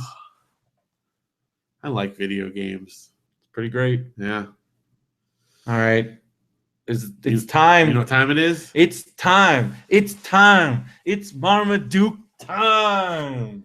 Here we go. See what we got in store for us. Let's see what we got. Week. All right. So one of the little kids is coming up. He's got the leash there. Come on, Marmaduke. Let's take a walk. And so he's Marmaduke's out on the walk, and they meet up with another little girl who's got their dog. Mm-hmm. And the kid says, "My dog is named Marmaduke. What's his name?" And the girl says, "It's not a him. Her name is Lady." Well, look, now Marmaduke's in love. Oh. But like Marmaduke's giant. This is like a little bulldog. I don't know if that matters. But the little hearts are appearing over his head. Oh, and Marmaduke's rolling over and flirting. And the little kid says, "Oh, for goodness sake. Come on, Marmaduke." And he's trying to pull Marmaduke away, but Marmaduke's in love, and the other dog's kind of into it. And then he says, "We got to get you some glasses." Because the dog's ugly? I guess because it's like a bulldog? Oh, it's like a little bulldog. Yep. So now is it like, what is that? They still hate Marmaduke? Well, either that or Marmaduke's people, kind of. Because Marmaduke's big. I think that's Marmaduke's big. Yeah. Because that's the punchline. Dog. Marmaduke's big. Because maybe it's not that it's ugly, but it's little, I guess. I think also it's ugly and little. So is that kind of sexist? Yes. Or just mean. It's just mean. There's an ugly person. Don't like them. Also, it's not funny. It's not funny. That's not funny. We got to get you some glasses. Because that's an ugly dog. Yep. And a little bulldog. And they're like happy together. Marmaduke's big. Marmaduke's big, yeah. And it's a little bit of Marmaduke's people. And a little bit he's definitely acting like. And a little bit of they don't like Marmaduke because that kid's just not happy that Marmaduke's. Yeah. Like, screw you, Marmaduke. Marmaduke's in heat. That's a Marmaduke's in heat. Yep. That's a whole new category. Marmaduke's horny. We might have a new subcategory. It's just so weird. Like, what the frick? How did he come up with this? I don't know. He's just sitting around like, oh, this is a good one, you guys. He's going to like this little ugly dog. And I'll say. And then that's the punchline. There is no punchline. Oh, man. That's it. That's Marmaduke. All right. Merry Christmas, Marmaduke. Merry Christmas, everyone. So you got big Christmas plans? You going to Big Bear? Oh, my gosh. Yeah, we're going to Big Bear. We're Well, what we do, our tradition that we've kind of made with our little family is we do Christmas Eve morning. We get up and do like presents and stuff at our house. Mm-hmm. We bring a few things with us up to Big Bear for the kids to open, but you know. What if it snows and you can't get up the mountain? Well, it's possible, I suppose, but you know we have chains. So unless it's like completely not doable. You could not get me to drive up. You don't want to drive up? No. You get chains? Absolutely not. I mean, it is supposed to snow down here, and it's definitely supposed to snow up there. But they plow, and we'll be driving up in the middle of the day on Christmas Eve. So thank you. It's not for you. On Christmas Eve or Christmas Day? Christmas Eve. So we go Christmas Eve morning. We like open presents at our house, at our house. Okay. In Yucaipa, and on then Christmas Eve morning. On Christmas Eve morning. So you open presents Christmas Eve morning, not Christmas Day? Well, no. Then we go up to Big Bear, and then we have presents. You know, grandma and grandpa, and aunts and uncles, and everybody gives them presents, and we bring. That's like having 2 Christmases. Yeah, it's pretty cool. And then we bring some of the stuff up for them. Yeah. Man, I know. My mom, I never got to. People always talk about like they get to open some presents on Christmas Eve. My mom would murder us. Like I remember we always tried to get her to let us open stuff. And I think finally one year, the only time we ever got to open presents on Christmas Eve was when we were traveling. We flew up to San Francisco on Christmas Day. Like we were flying on Christmas Day, so we opened all our presents on Christmas Eve. That is the only time we ever got to do that ever. And then I think when we got to like college, my mom let us open them Christmas Eve because no one wanted to get up. Like it got to that point. But like as a kid, like never, ever, ever, not even one. Well, a part of it comes out of my OCD, and here's why. Because the way that we do it, Filnica, yes. Because the way that we do it on Christmas morning and Christmas Eve, for that matter, is that we take turns and everyone opens one present at a time. Like not all at once, but like it's grandma's turn to open one, my turn to open one. Like every single one though. Like no one's ever allowed to have their present until the last person has opened one, because otherwise like no one pays attention, and then it's fun to see what everybody gets and to be able to say thanks and stuff. But we have a big family, and so if we bring all the stuff we got for our kids, I like to wrap every single thing individually. So, like, let's say we get our kids like a series of books. That's like 10 books. Those are 10 presents that they open there, and that means that's 10 turns. And so, if we bring all of our stuff where I've wrapped, or like CDs for Janelle, I'll get her some stuff, and there's like each one is individually wrapped. So that takes a long time, and so people would start getting tired of it if all of my family and everybody's opening all of their stuff. So we have to have 2 sessions. See, my parents I think by the time I was like 9 or 10, my parents got lazy, and also because my brother and I got really crazy, and like when like stuff was on the tree, and trying to like figure things out, like what stuff was, like this is a Nintendo game with this. So I think it was a combination of they got tired of wrapping everything, and they didn't want us to figure it out. So they just started getting like big like clothes boxes, and then sticking a bunch of stuff in there because we just got so snoopy, and then also I think they just got like really tired. So throw us out. So it got to be where like things were more and more condensed. Right. And yeah, they did not do that at all. If we get a pack of pencils, I would wrap the pencils. I like to have each individual thing. You would wrap in one pencil? Whatever it is. I mean, if it's like, if it's contained, I'm not going to open it. But I'm saying every individual thing that can be separated is wrapped separately. That's too much wrapping. I hate wrapping. Well, Janelle does a lot of it too, but I help to do all the like little annoying ones because that's how I like it to be. Thank you. That's just my style. So that's why. So yes, there's a reason. But you appreciate it more. And then you're gonna have your kids already. Your kids still haven't even gone through like. Are there still birthday presents sitting? There's a couple. They've done most of it all, but there are a couple things. It's hard because they're like in the last half of the year, so they have to like this has to stretch through their whole year. And this also comes from me because I used to do that where I would like self-regulate and I would like play with one thing and I would spread it out because.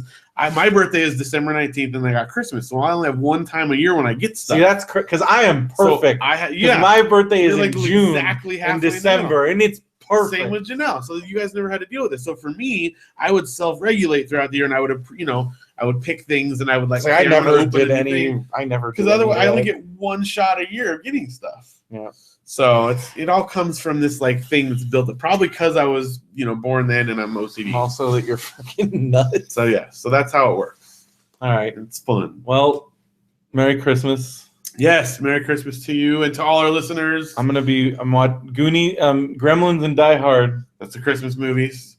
Those are my go-tos. I think we're going to introduce Christmas Story to the kids this year. Yeah? Yeah. I think they're ready for it. I think.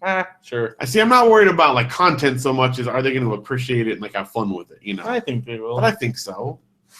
We'll see. We'll see if we get around to it. But I probably will. Gremlins, Die Hard, All I Want for Christmas. Christmas Vacation. My standards. Yeah. Usually throw Christmas Vacation in there. I think those are like my big ones. Yeah. Last year I kind of mixed it up a little bit, but those are like usually Jingle All the Way. No, thank you. Rachel likes Jingle All the Way. There are people that are fans. I'm aware of that. I don't count myself. No, come on. Sinbad and Schwarzenegger. My questionable one is All I Want for Christmas. Like that's my. Which one is that? That's you've never seen it's Thora Birch. I talk about it all the time. It's my favorite. Yeah. It's Thora Birch, and Ethan Embry are the kids, and then it's she's in the mom from Honey, I Shrunk the Kids. Okay. And then Jamie something. He's Randall Flagg in The Stand. So okay. And then Lauren Bacall is the grandma. Okay. And it's like a Parent Trap situation, but at Christmas. It's really freaking good. All right. I love it. And it's like Thora. It's like little Thora Birch at like her cutest and like just like funniest. Like I don't know. She's really. Like young Thora Birch was so good. Like she was a great kid, and Ethan Embry was great. And I don't know. It's really. It's like a Parent Trap story at Christmas. Right. I really like it. It was just one of those ones I've always watched. Oh, Leslie Nielsen is Santa Claus. Really? We've had this conversation every year. I know, and I never wind up watching it. It's on Netflix. All right. And it's also got and I'll sing it again. Like all I want. It's what I had back then. And like I always cry, like, and he's watching his parents' wedding tape, and it's just like really like it always gets me. And we'll be watching Elf this year too. Yeah, Elf's good. It's fun one for the kids. What about Jack Frost and Michael Keaton and Henry Rollins? I have never seen that. Michael Keaton and Henry Rollins, Phil. I saw the trailer for it. He's a snowman. For me, yes. He's a snowman. Who not to be confused with Jack Frost, the horror movie, which is also awesome. I have not seen that one either. Although Ginger Dead Man with Gary Busey. Gary Busey is the Ginger Dead Man. Oh my god. Maybe I should watch some horror movies. I do want to see Krampus. I do really want to see that too. There almost wasn't Christmas this year. I think I've heard of that. I want to watch the old Disney Christmas special. Do you remember those? Oh yeah, there's some good ones. Well, I used to love the Chip and Dale, like the one where they have the big giant war with all the ornaments and stuff for them and Donald. Yes. Oh, and that special had all that. It had like this goofy skiing one. Yeah, had all those. It had the Nutcracker Suite. Well, because that was one. Those were the gold. Remember the gold VHS tapes? Yep. That like were in the free section at the video store. Oh, I miss those. Remember when we used to go to the free section, the video store by Viola, and like get the free kid movies and watch them all the time? Yeah. You remember video stores? Video store. That was I've been thinking about videos because like Quentin Tarantino, like he was talking about it a lot, and like because he worked. It's sad to me. And then he said he doesn't need Netflix because when the video store closed, he just took the whole video store. It's like I have a whole video store, like literally a whole video store in my house. Like Audrey kind of remembers going to a video store. We took Luke, and Luke was really, really young. Yeah. But like Audrey kind of remembers because you get to go and like run around and pick stuff. It's just a different experience. And then also just especially the 80s, like that was like those box arts. Well, if you watch the Canon Films documentary, it brings that up because like I watched so many of those just off of box art alone, where you never knew what you were gonna get, and that's also how we ended up watching things that were probably like very inappropriate. Oh yeah, like, well, this you also remember like ones you walk by, like you know, I'm probably not supposed to be seeing that. But then, like as an adult, I've watched some of those movies. I'm like, oh, these are all stupid. Like, this was and then dumb. like, but then some of the horror movies where you like you would have nightmares just from like like box art art alone. Yep. Like you would like. I would walk by that. Like I remember whatever Nightmare on Elm Street it was. I think it was 3 or 4, and like Freddy, like the snake Freddy that swallows. Like, and I remember looking at the box and on the back of the box, it had the still of like snake Freddy swallow, and like she was half swallowed, and that just scared the. But I couldn't not look at it, like, because I'm like like that was. Yeah, you kind of. I remember because our video store had like these like angled displays on the wall. If you remember those, like, where it slide in and out, and so you kind of like walk by and you just catch glimpses of stuff and like, yeah. Because the first video store before there were even like video stores. The Alpha Beta. At our had the videos like in the front. There was like a video section. Lippy's store and down the street from us had a video section. So my mom would like be grocery shopping, and we go look in there, and you could rent VCRs, and like sometimes we'd convince them before we got one, and we had our good old Zenith VCR, which I had up through college, like was still going strong. Loader? You saw it. It was a front loader. It was actually one of the early front loaders, and our first was a top loader. We never had a top loader one. My neighbors did. They still have it. But that Zenith lasted, because that was back when things were built to last. Yeah. Well, my grandpa who just died, Grandpa Vecchio, I'm pretty sure still has that Beta VCR in his living room little thing there. Like, how much use did he get? Well, I mean, that's what I remember watching. Recording things on it? He would record stuff, but also there were just a few tapes. It was kind of like at your grandma's house, except we weren't in the middle of nowhere. But it was, he had like my uncle had taped all the Peanuts shows like ever off of TV. So tons of those. And we'd watch those. And he had just like a few movies. I mean, I don't remember. What was the most random one? Because my grandparents... Well, he always had like some James Bond ones because he was like a big James Bond. My grandparents, the most random one was they had Jaws 2 taped off a TV with 80s commercials in it. So it was always awesome watching it later. But they stuck with Beta. But Jaws 2. Which I think Jaws 2 gets a bad rap. Like, as far as the sequels go, it's definitely the best of the sequel. I'm one of the few people that love Jaws 3 just because it takes place at SeaWorld.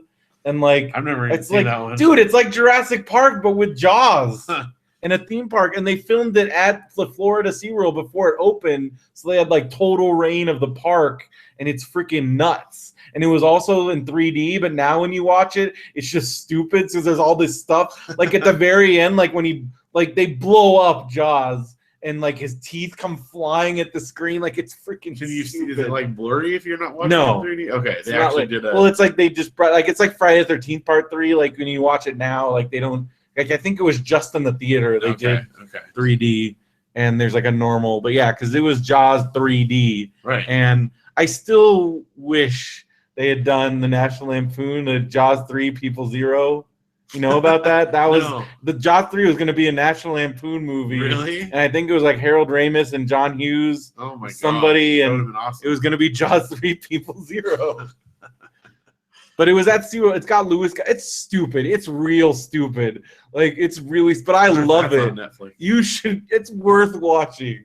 It's way better than Jaws the Revenge is awful, except it's the barking, the like roaring shark. The shark roars.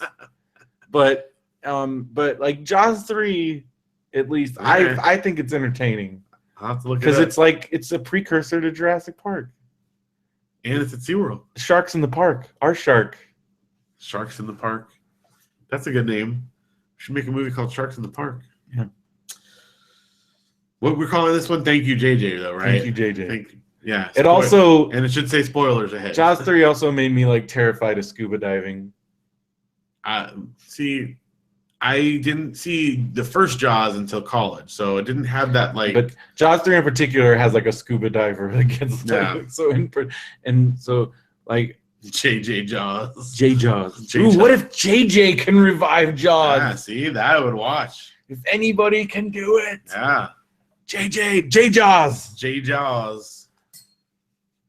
That's good. I don't know though. I mean, Jaws is Jaws. Yeah, but I'm just saying, if they're gonna reboot something like that, I would trust them. I don't know. I don't think you. I don't know. That's one of those like they'd have to do like they couldn't do a reboot because like a remake. Like, how could you do that though? Because like Quint is like Robert Shaw. Like, I mean, come on. Yeah. Like you can't I mean, like think about the Indianapolis scene. Like you can't do that again. That was something that was lightning in a bottle if there ever was. Oh yeah. Well, again, it would have to be just a new take on it. Yeah. I don't know. But that was another. There are some like very of the time references in the Clerks cartoon. Like Samuel L. Jackson kept getting. Oh yeah, like because that was that Deep Blue Sea. Yeah, Deep Blue Sea. Yeah. And then there was like the Secret Adventures of Desmond Pfeiffer. Yeah, like, which I had never even heard of. Which most people had it. I mean, that's the Shy McBride where he's like Abe Lincoln's butler, and you should. Definitely, it's a real show. It was insane. Because what was it? Homeboys in Outer Space. That was the other UP. Because I knew Shasta McNasty was the one with Jake Busey, but then Homeboys in Outer Space was another UPN show. Man, they had some real winners there. Why are they not around anymore? Well, it's the CW. Yeah, they had to merge together. Yeah. But UPN, the only reason why UPN survived as long as they did, because they somehow managed to steal Buffy from WB, because like I feel like they were like dead in the water. Yeah. Oh, and they had SmackDown. They had WWE SmackDown for a long time. So that kind of kept them afloat. Which SmackDown's coming back to USA. I guess they finally realized that like it doesn't belong on Sci-Fi. It's on Sci-Fi? Yeah, it's been on Sci-Fi for years because it's all Viacom, so they kind of like spread them throughout, like because it is huge ratings, and like for the longest time it was like Sci-Fi's highest rated show, so that's why they kept it on there because it's huge cable ratings and they needed that ratings bump. So goofy. This is really when ECW started on Sci-Fi. They did a really dumb thing where they had the Mummy and like all these dumb like gimmick wrestlers because they wanted to make it more sci-fi. Wind Advisory. Whoa. So yeah. Wind Advisory. Today my computer scared the crap out of me because it just randomly was like, "Hey Brendan, what's going on?" I was like, "Ah!" I have become sentient. Because it was like some alert thing, and I'm like, "No," and it said. So I turned that off because I was just standing over here and it was like, "Hey, Brendan." I'm like, "Oh, you can't do that." I'm like, Skynet's happening. It's a singularity. What's happened? Come, Brendan, join us. What if it just said like, "Sorry, Number Brendo. 5 is alive." What if it said, "Sorry, Brendo, I can't do that." I'm just thinking about that now. It scares the crap out of me. Oh, thank you. Nope. All right. Good? Yeah, I think so. Thank you guys Star for Wars. listening. Merry Christmas. Go see Star Wars. Have a Star Wars Christmas. Well, the next episode will be after Christmas, so the next episode is episode 200. Tune in for that. Even if you don't get to see it live, you can watch the stuff on YouTube. It'll be up there as well. Big 200 episode, and then we'll be doing our Radio BrendoMan commentaries also and that stuff. And Happy Life Day also. What's Life Day? I don't even know that one. Star Wars Holiday Special. I've never watched it. Oh my gosh, and you call it Star Wars fan. I thought I wanted to not have it. The Wookiees are so. Oh no, it's off. But it's that's what I mean. It's still something. You love weird. I do, but I think you would love it. Though. It's not gonna because it's so batshit crazy. But that's the same with like Super Mario Brothers movie. Like I thought, oh, that'll be fun, and then it just was like depressing. The Wookiees are celebrating Life Day. The grandpa is watching virtual porn. Like it's the introduction of Boba Fett. I know, but all those things Mark Hamill sings. And is Harrison Ford in it? Did they even get him in it? I think they're all in it, man. B. Arthur's in it. This is so weird. It's so stupid. I don't know. Maybe one of these days I'll have to. It's on. I mean, you can watch clips between all the clips on YouTube. You can dig it. You'll figure it out. Yeah. Go to any comic convention. Well, yeah. But it's up there. I mean, it's so stupid, but it's What if JJ puts it as like a special feature on the new DVD? That'll never happen because I think George Lucas has like personally seen that will never see the light of day in an authorized form ever. I do want a like proper DVD release of the Ewoks movie though. They've had those. Those went on DVD. Yeah, but I mean, like, I want some information. Like, I want like a special edition. Yeah, but I think those were made on like shoestring budgets for television. I want to hear about how that happened. They didn't film like extras. I wanted to see how that happened. I want an interview with someone that made them. Which one are you? Are you a Battle for Endor? I like them both. We had Battle for Endor. It was Battle for Endor. Caravan of Courage. Caravan of Courage. Yeah, but one of them was just called the Ewok movie subtitle. Ewoks, I think it was the Battle for Endor. Ewok, something like that. Yeah. And then Caravan of Courage was the second one. Yeah. And then there's the Droids cartoon. Yeah, and the Ewoks cartoon. Oh, I don't even remember the Ewoks cartoon. I definitely remember the Droids cartoon because it was on. That was a Saturday morning staple when I was at the farm. Well, Droids and Ewoks were like same era, you know, and same art style and stuff. So I definitely remember those because that was like when those were made for us. Yeah. Like for kids. That was to fill in that gap when there was no. And like kids that loved Ewoks. Yeah. And because I thought that was one of the funny, like Barney's like Ewok line.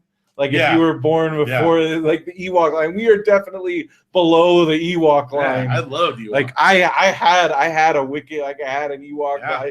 I still have a stuffed Ewok. I have a couple stuffed Ewok. Yeah, I had a Wicket to go with my Gizmo. I mean, come on.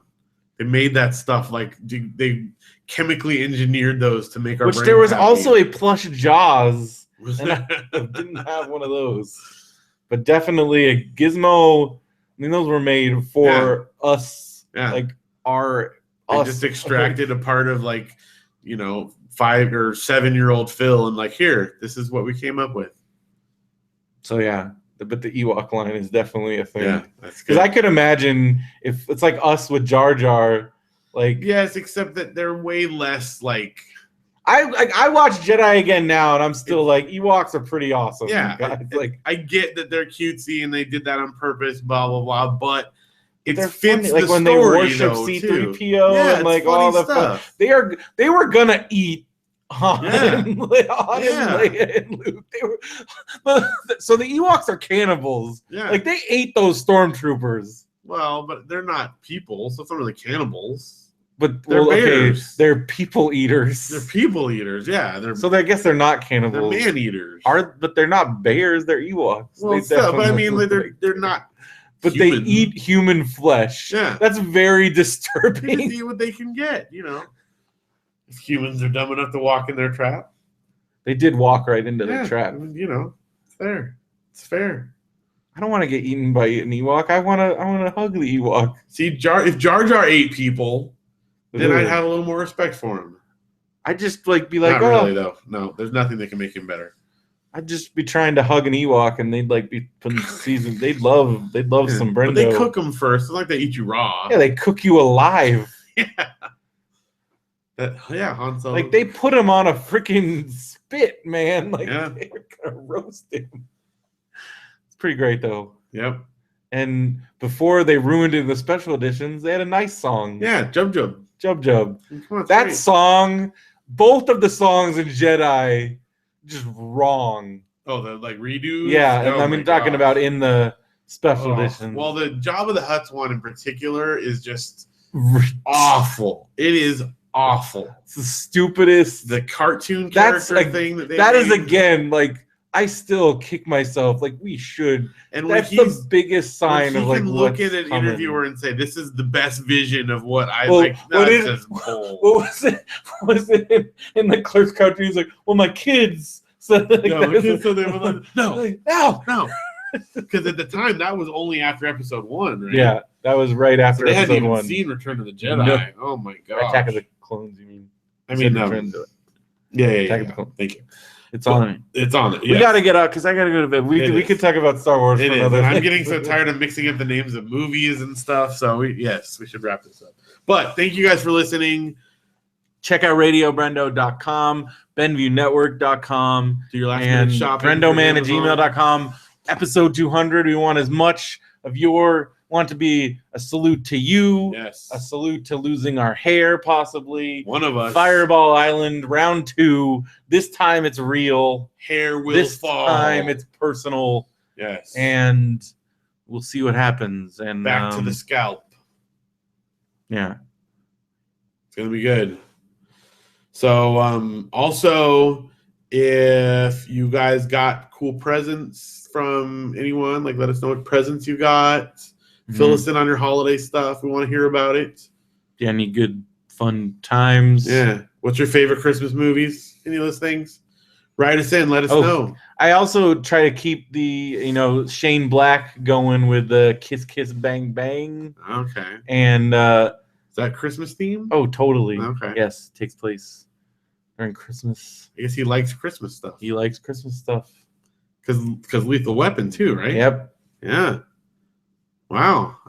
That's kind of an ongoing theme of his. So it's pretty great and awesome. And I'm looking forward to watching sitting around. Maybe get some. Last year I tried to go to Chinese, and the Chinese food place that I tried to go to in Cal Mesa was closed. I'm like, what kind of Chinese restaurant is closed on Christmas? Well, the one we ate at the walk-in, they did say open on Christmas. But I'm like, I guess I don't know. So I was kind of bummed because I wanted to go to because there's that really good Chinese place in Cal Mesa that looks good, and it was closed. And I ended up going to Carl's Jr. I'm like, this isn't very Christmassy. So I had Carl's Jr. and watched Gremlins and Die Hard, and pretty good. Have you seen that? There's a couple different Die Hard memes going around. Like one was the Nakatomi Plaza, never forget. Yeah. But then there's also, it's not, I think Steve posted this one, like, it's not Christmas until I see Hans Gruber fall off Nakatomi Tower. Yeah. Which is, for me, that's but I watch it on Christmas. That's the actual day. I watch it on Christmas. That's good. It's my Christmas go-to. But Gremlins is definitely also, and also it's traumatizing because they do flat out say Santa's not real, kids. Yeah. But I don't think I absorbed that part of it when I was a kid. I think I was just too terrified to even pay attention. Well, it's funny, that pops up in kid pop culture a lot. So today we watched Josh and Rachel introduced Gumball, the world of Gumball, to them. It's a Cartoon Network show. No idea what that is. They're kind of like humanoid fish things, but it's kind of half of it is real footage, live footage, and it's animated over it. So it's a cool art style.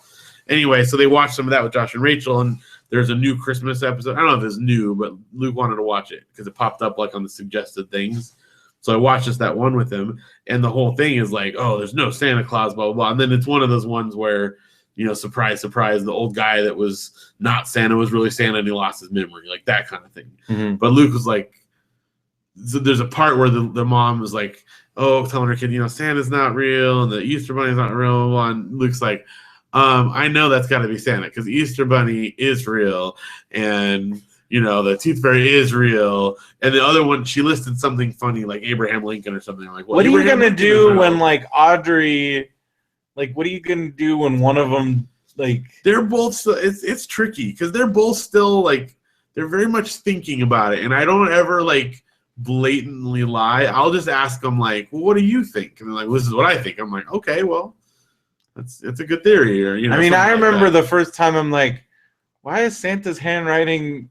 Well, Mom, yeah. They'd be well, sometimes he has us do it for him. He just gives us the presents, and I'm then how do you know who's it for? He's well, he gives us a list.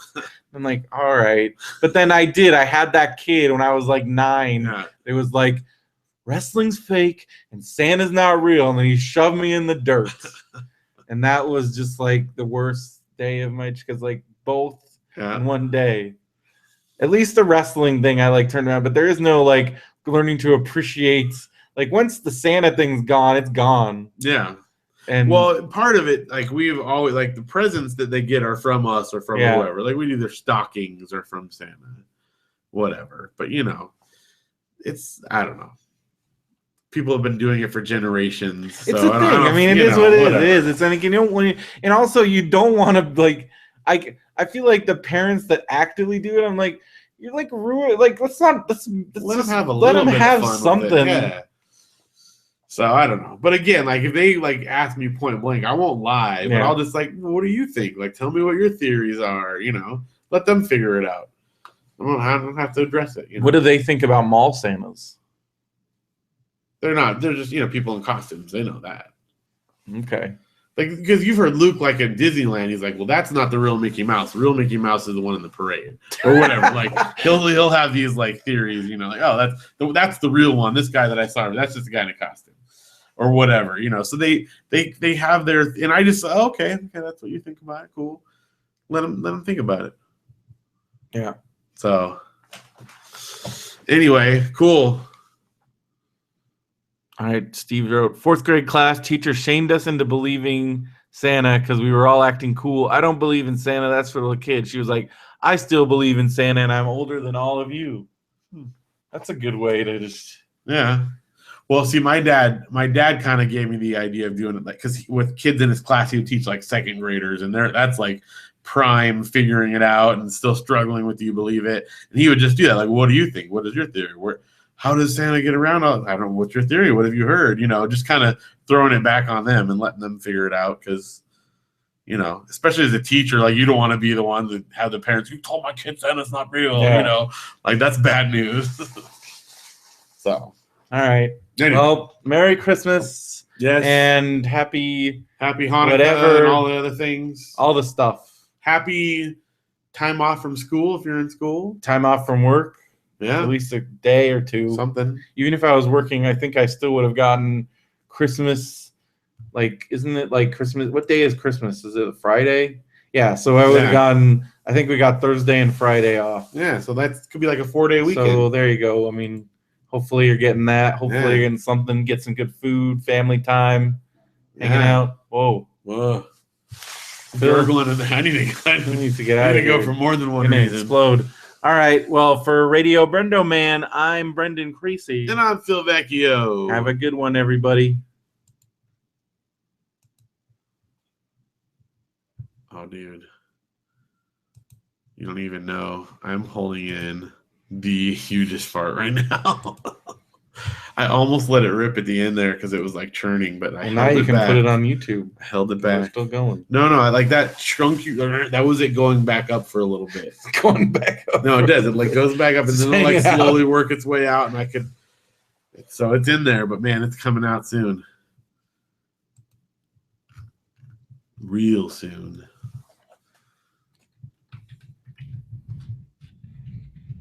$199. Crazy.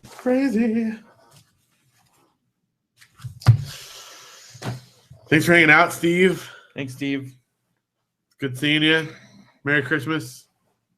Merry Star Wars. May the Force be with you. Force awaken in your life.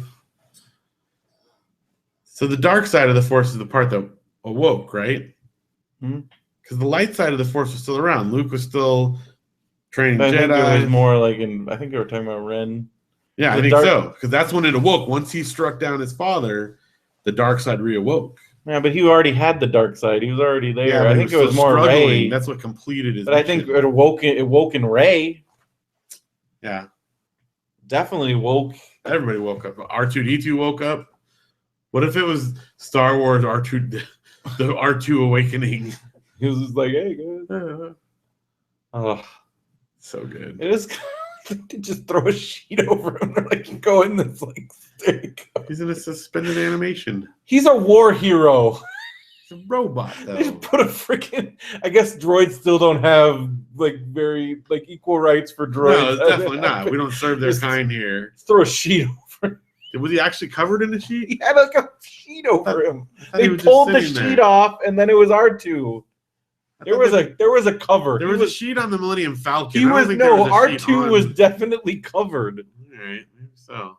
Guys, I gotta watch it again. Because there was a gas when he pulled the cover off. All right. Because remember, they pulled it off, and he still was like not doing anything, and then he came to life later, and then he showed the plan. I have to watch it again. That's the only answer to this. Oh my gosh, I'm gonna fart so bad. All right, I gotta go to bed. We're still on the show. Bye, bye. Later, YouTube. Phil's got a fart bad. What if I do it?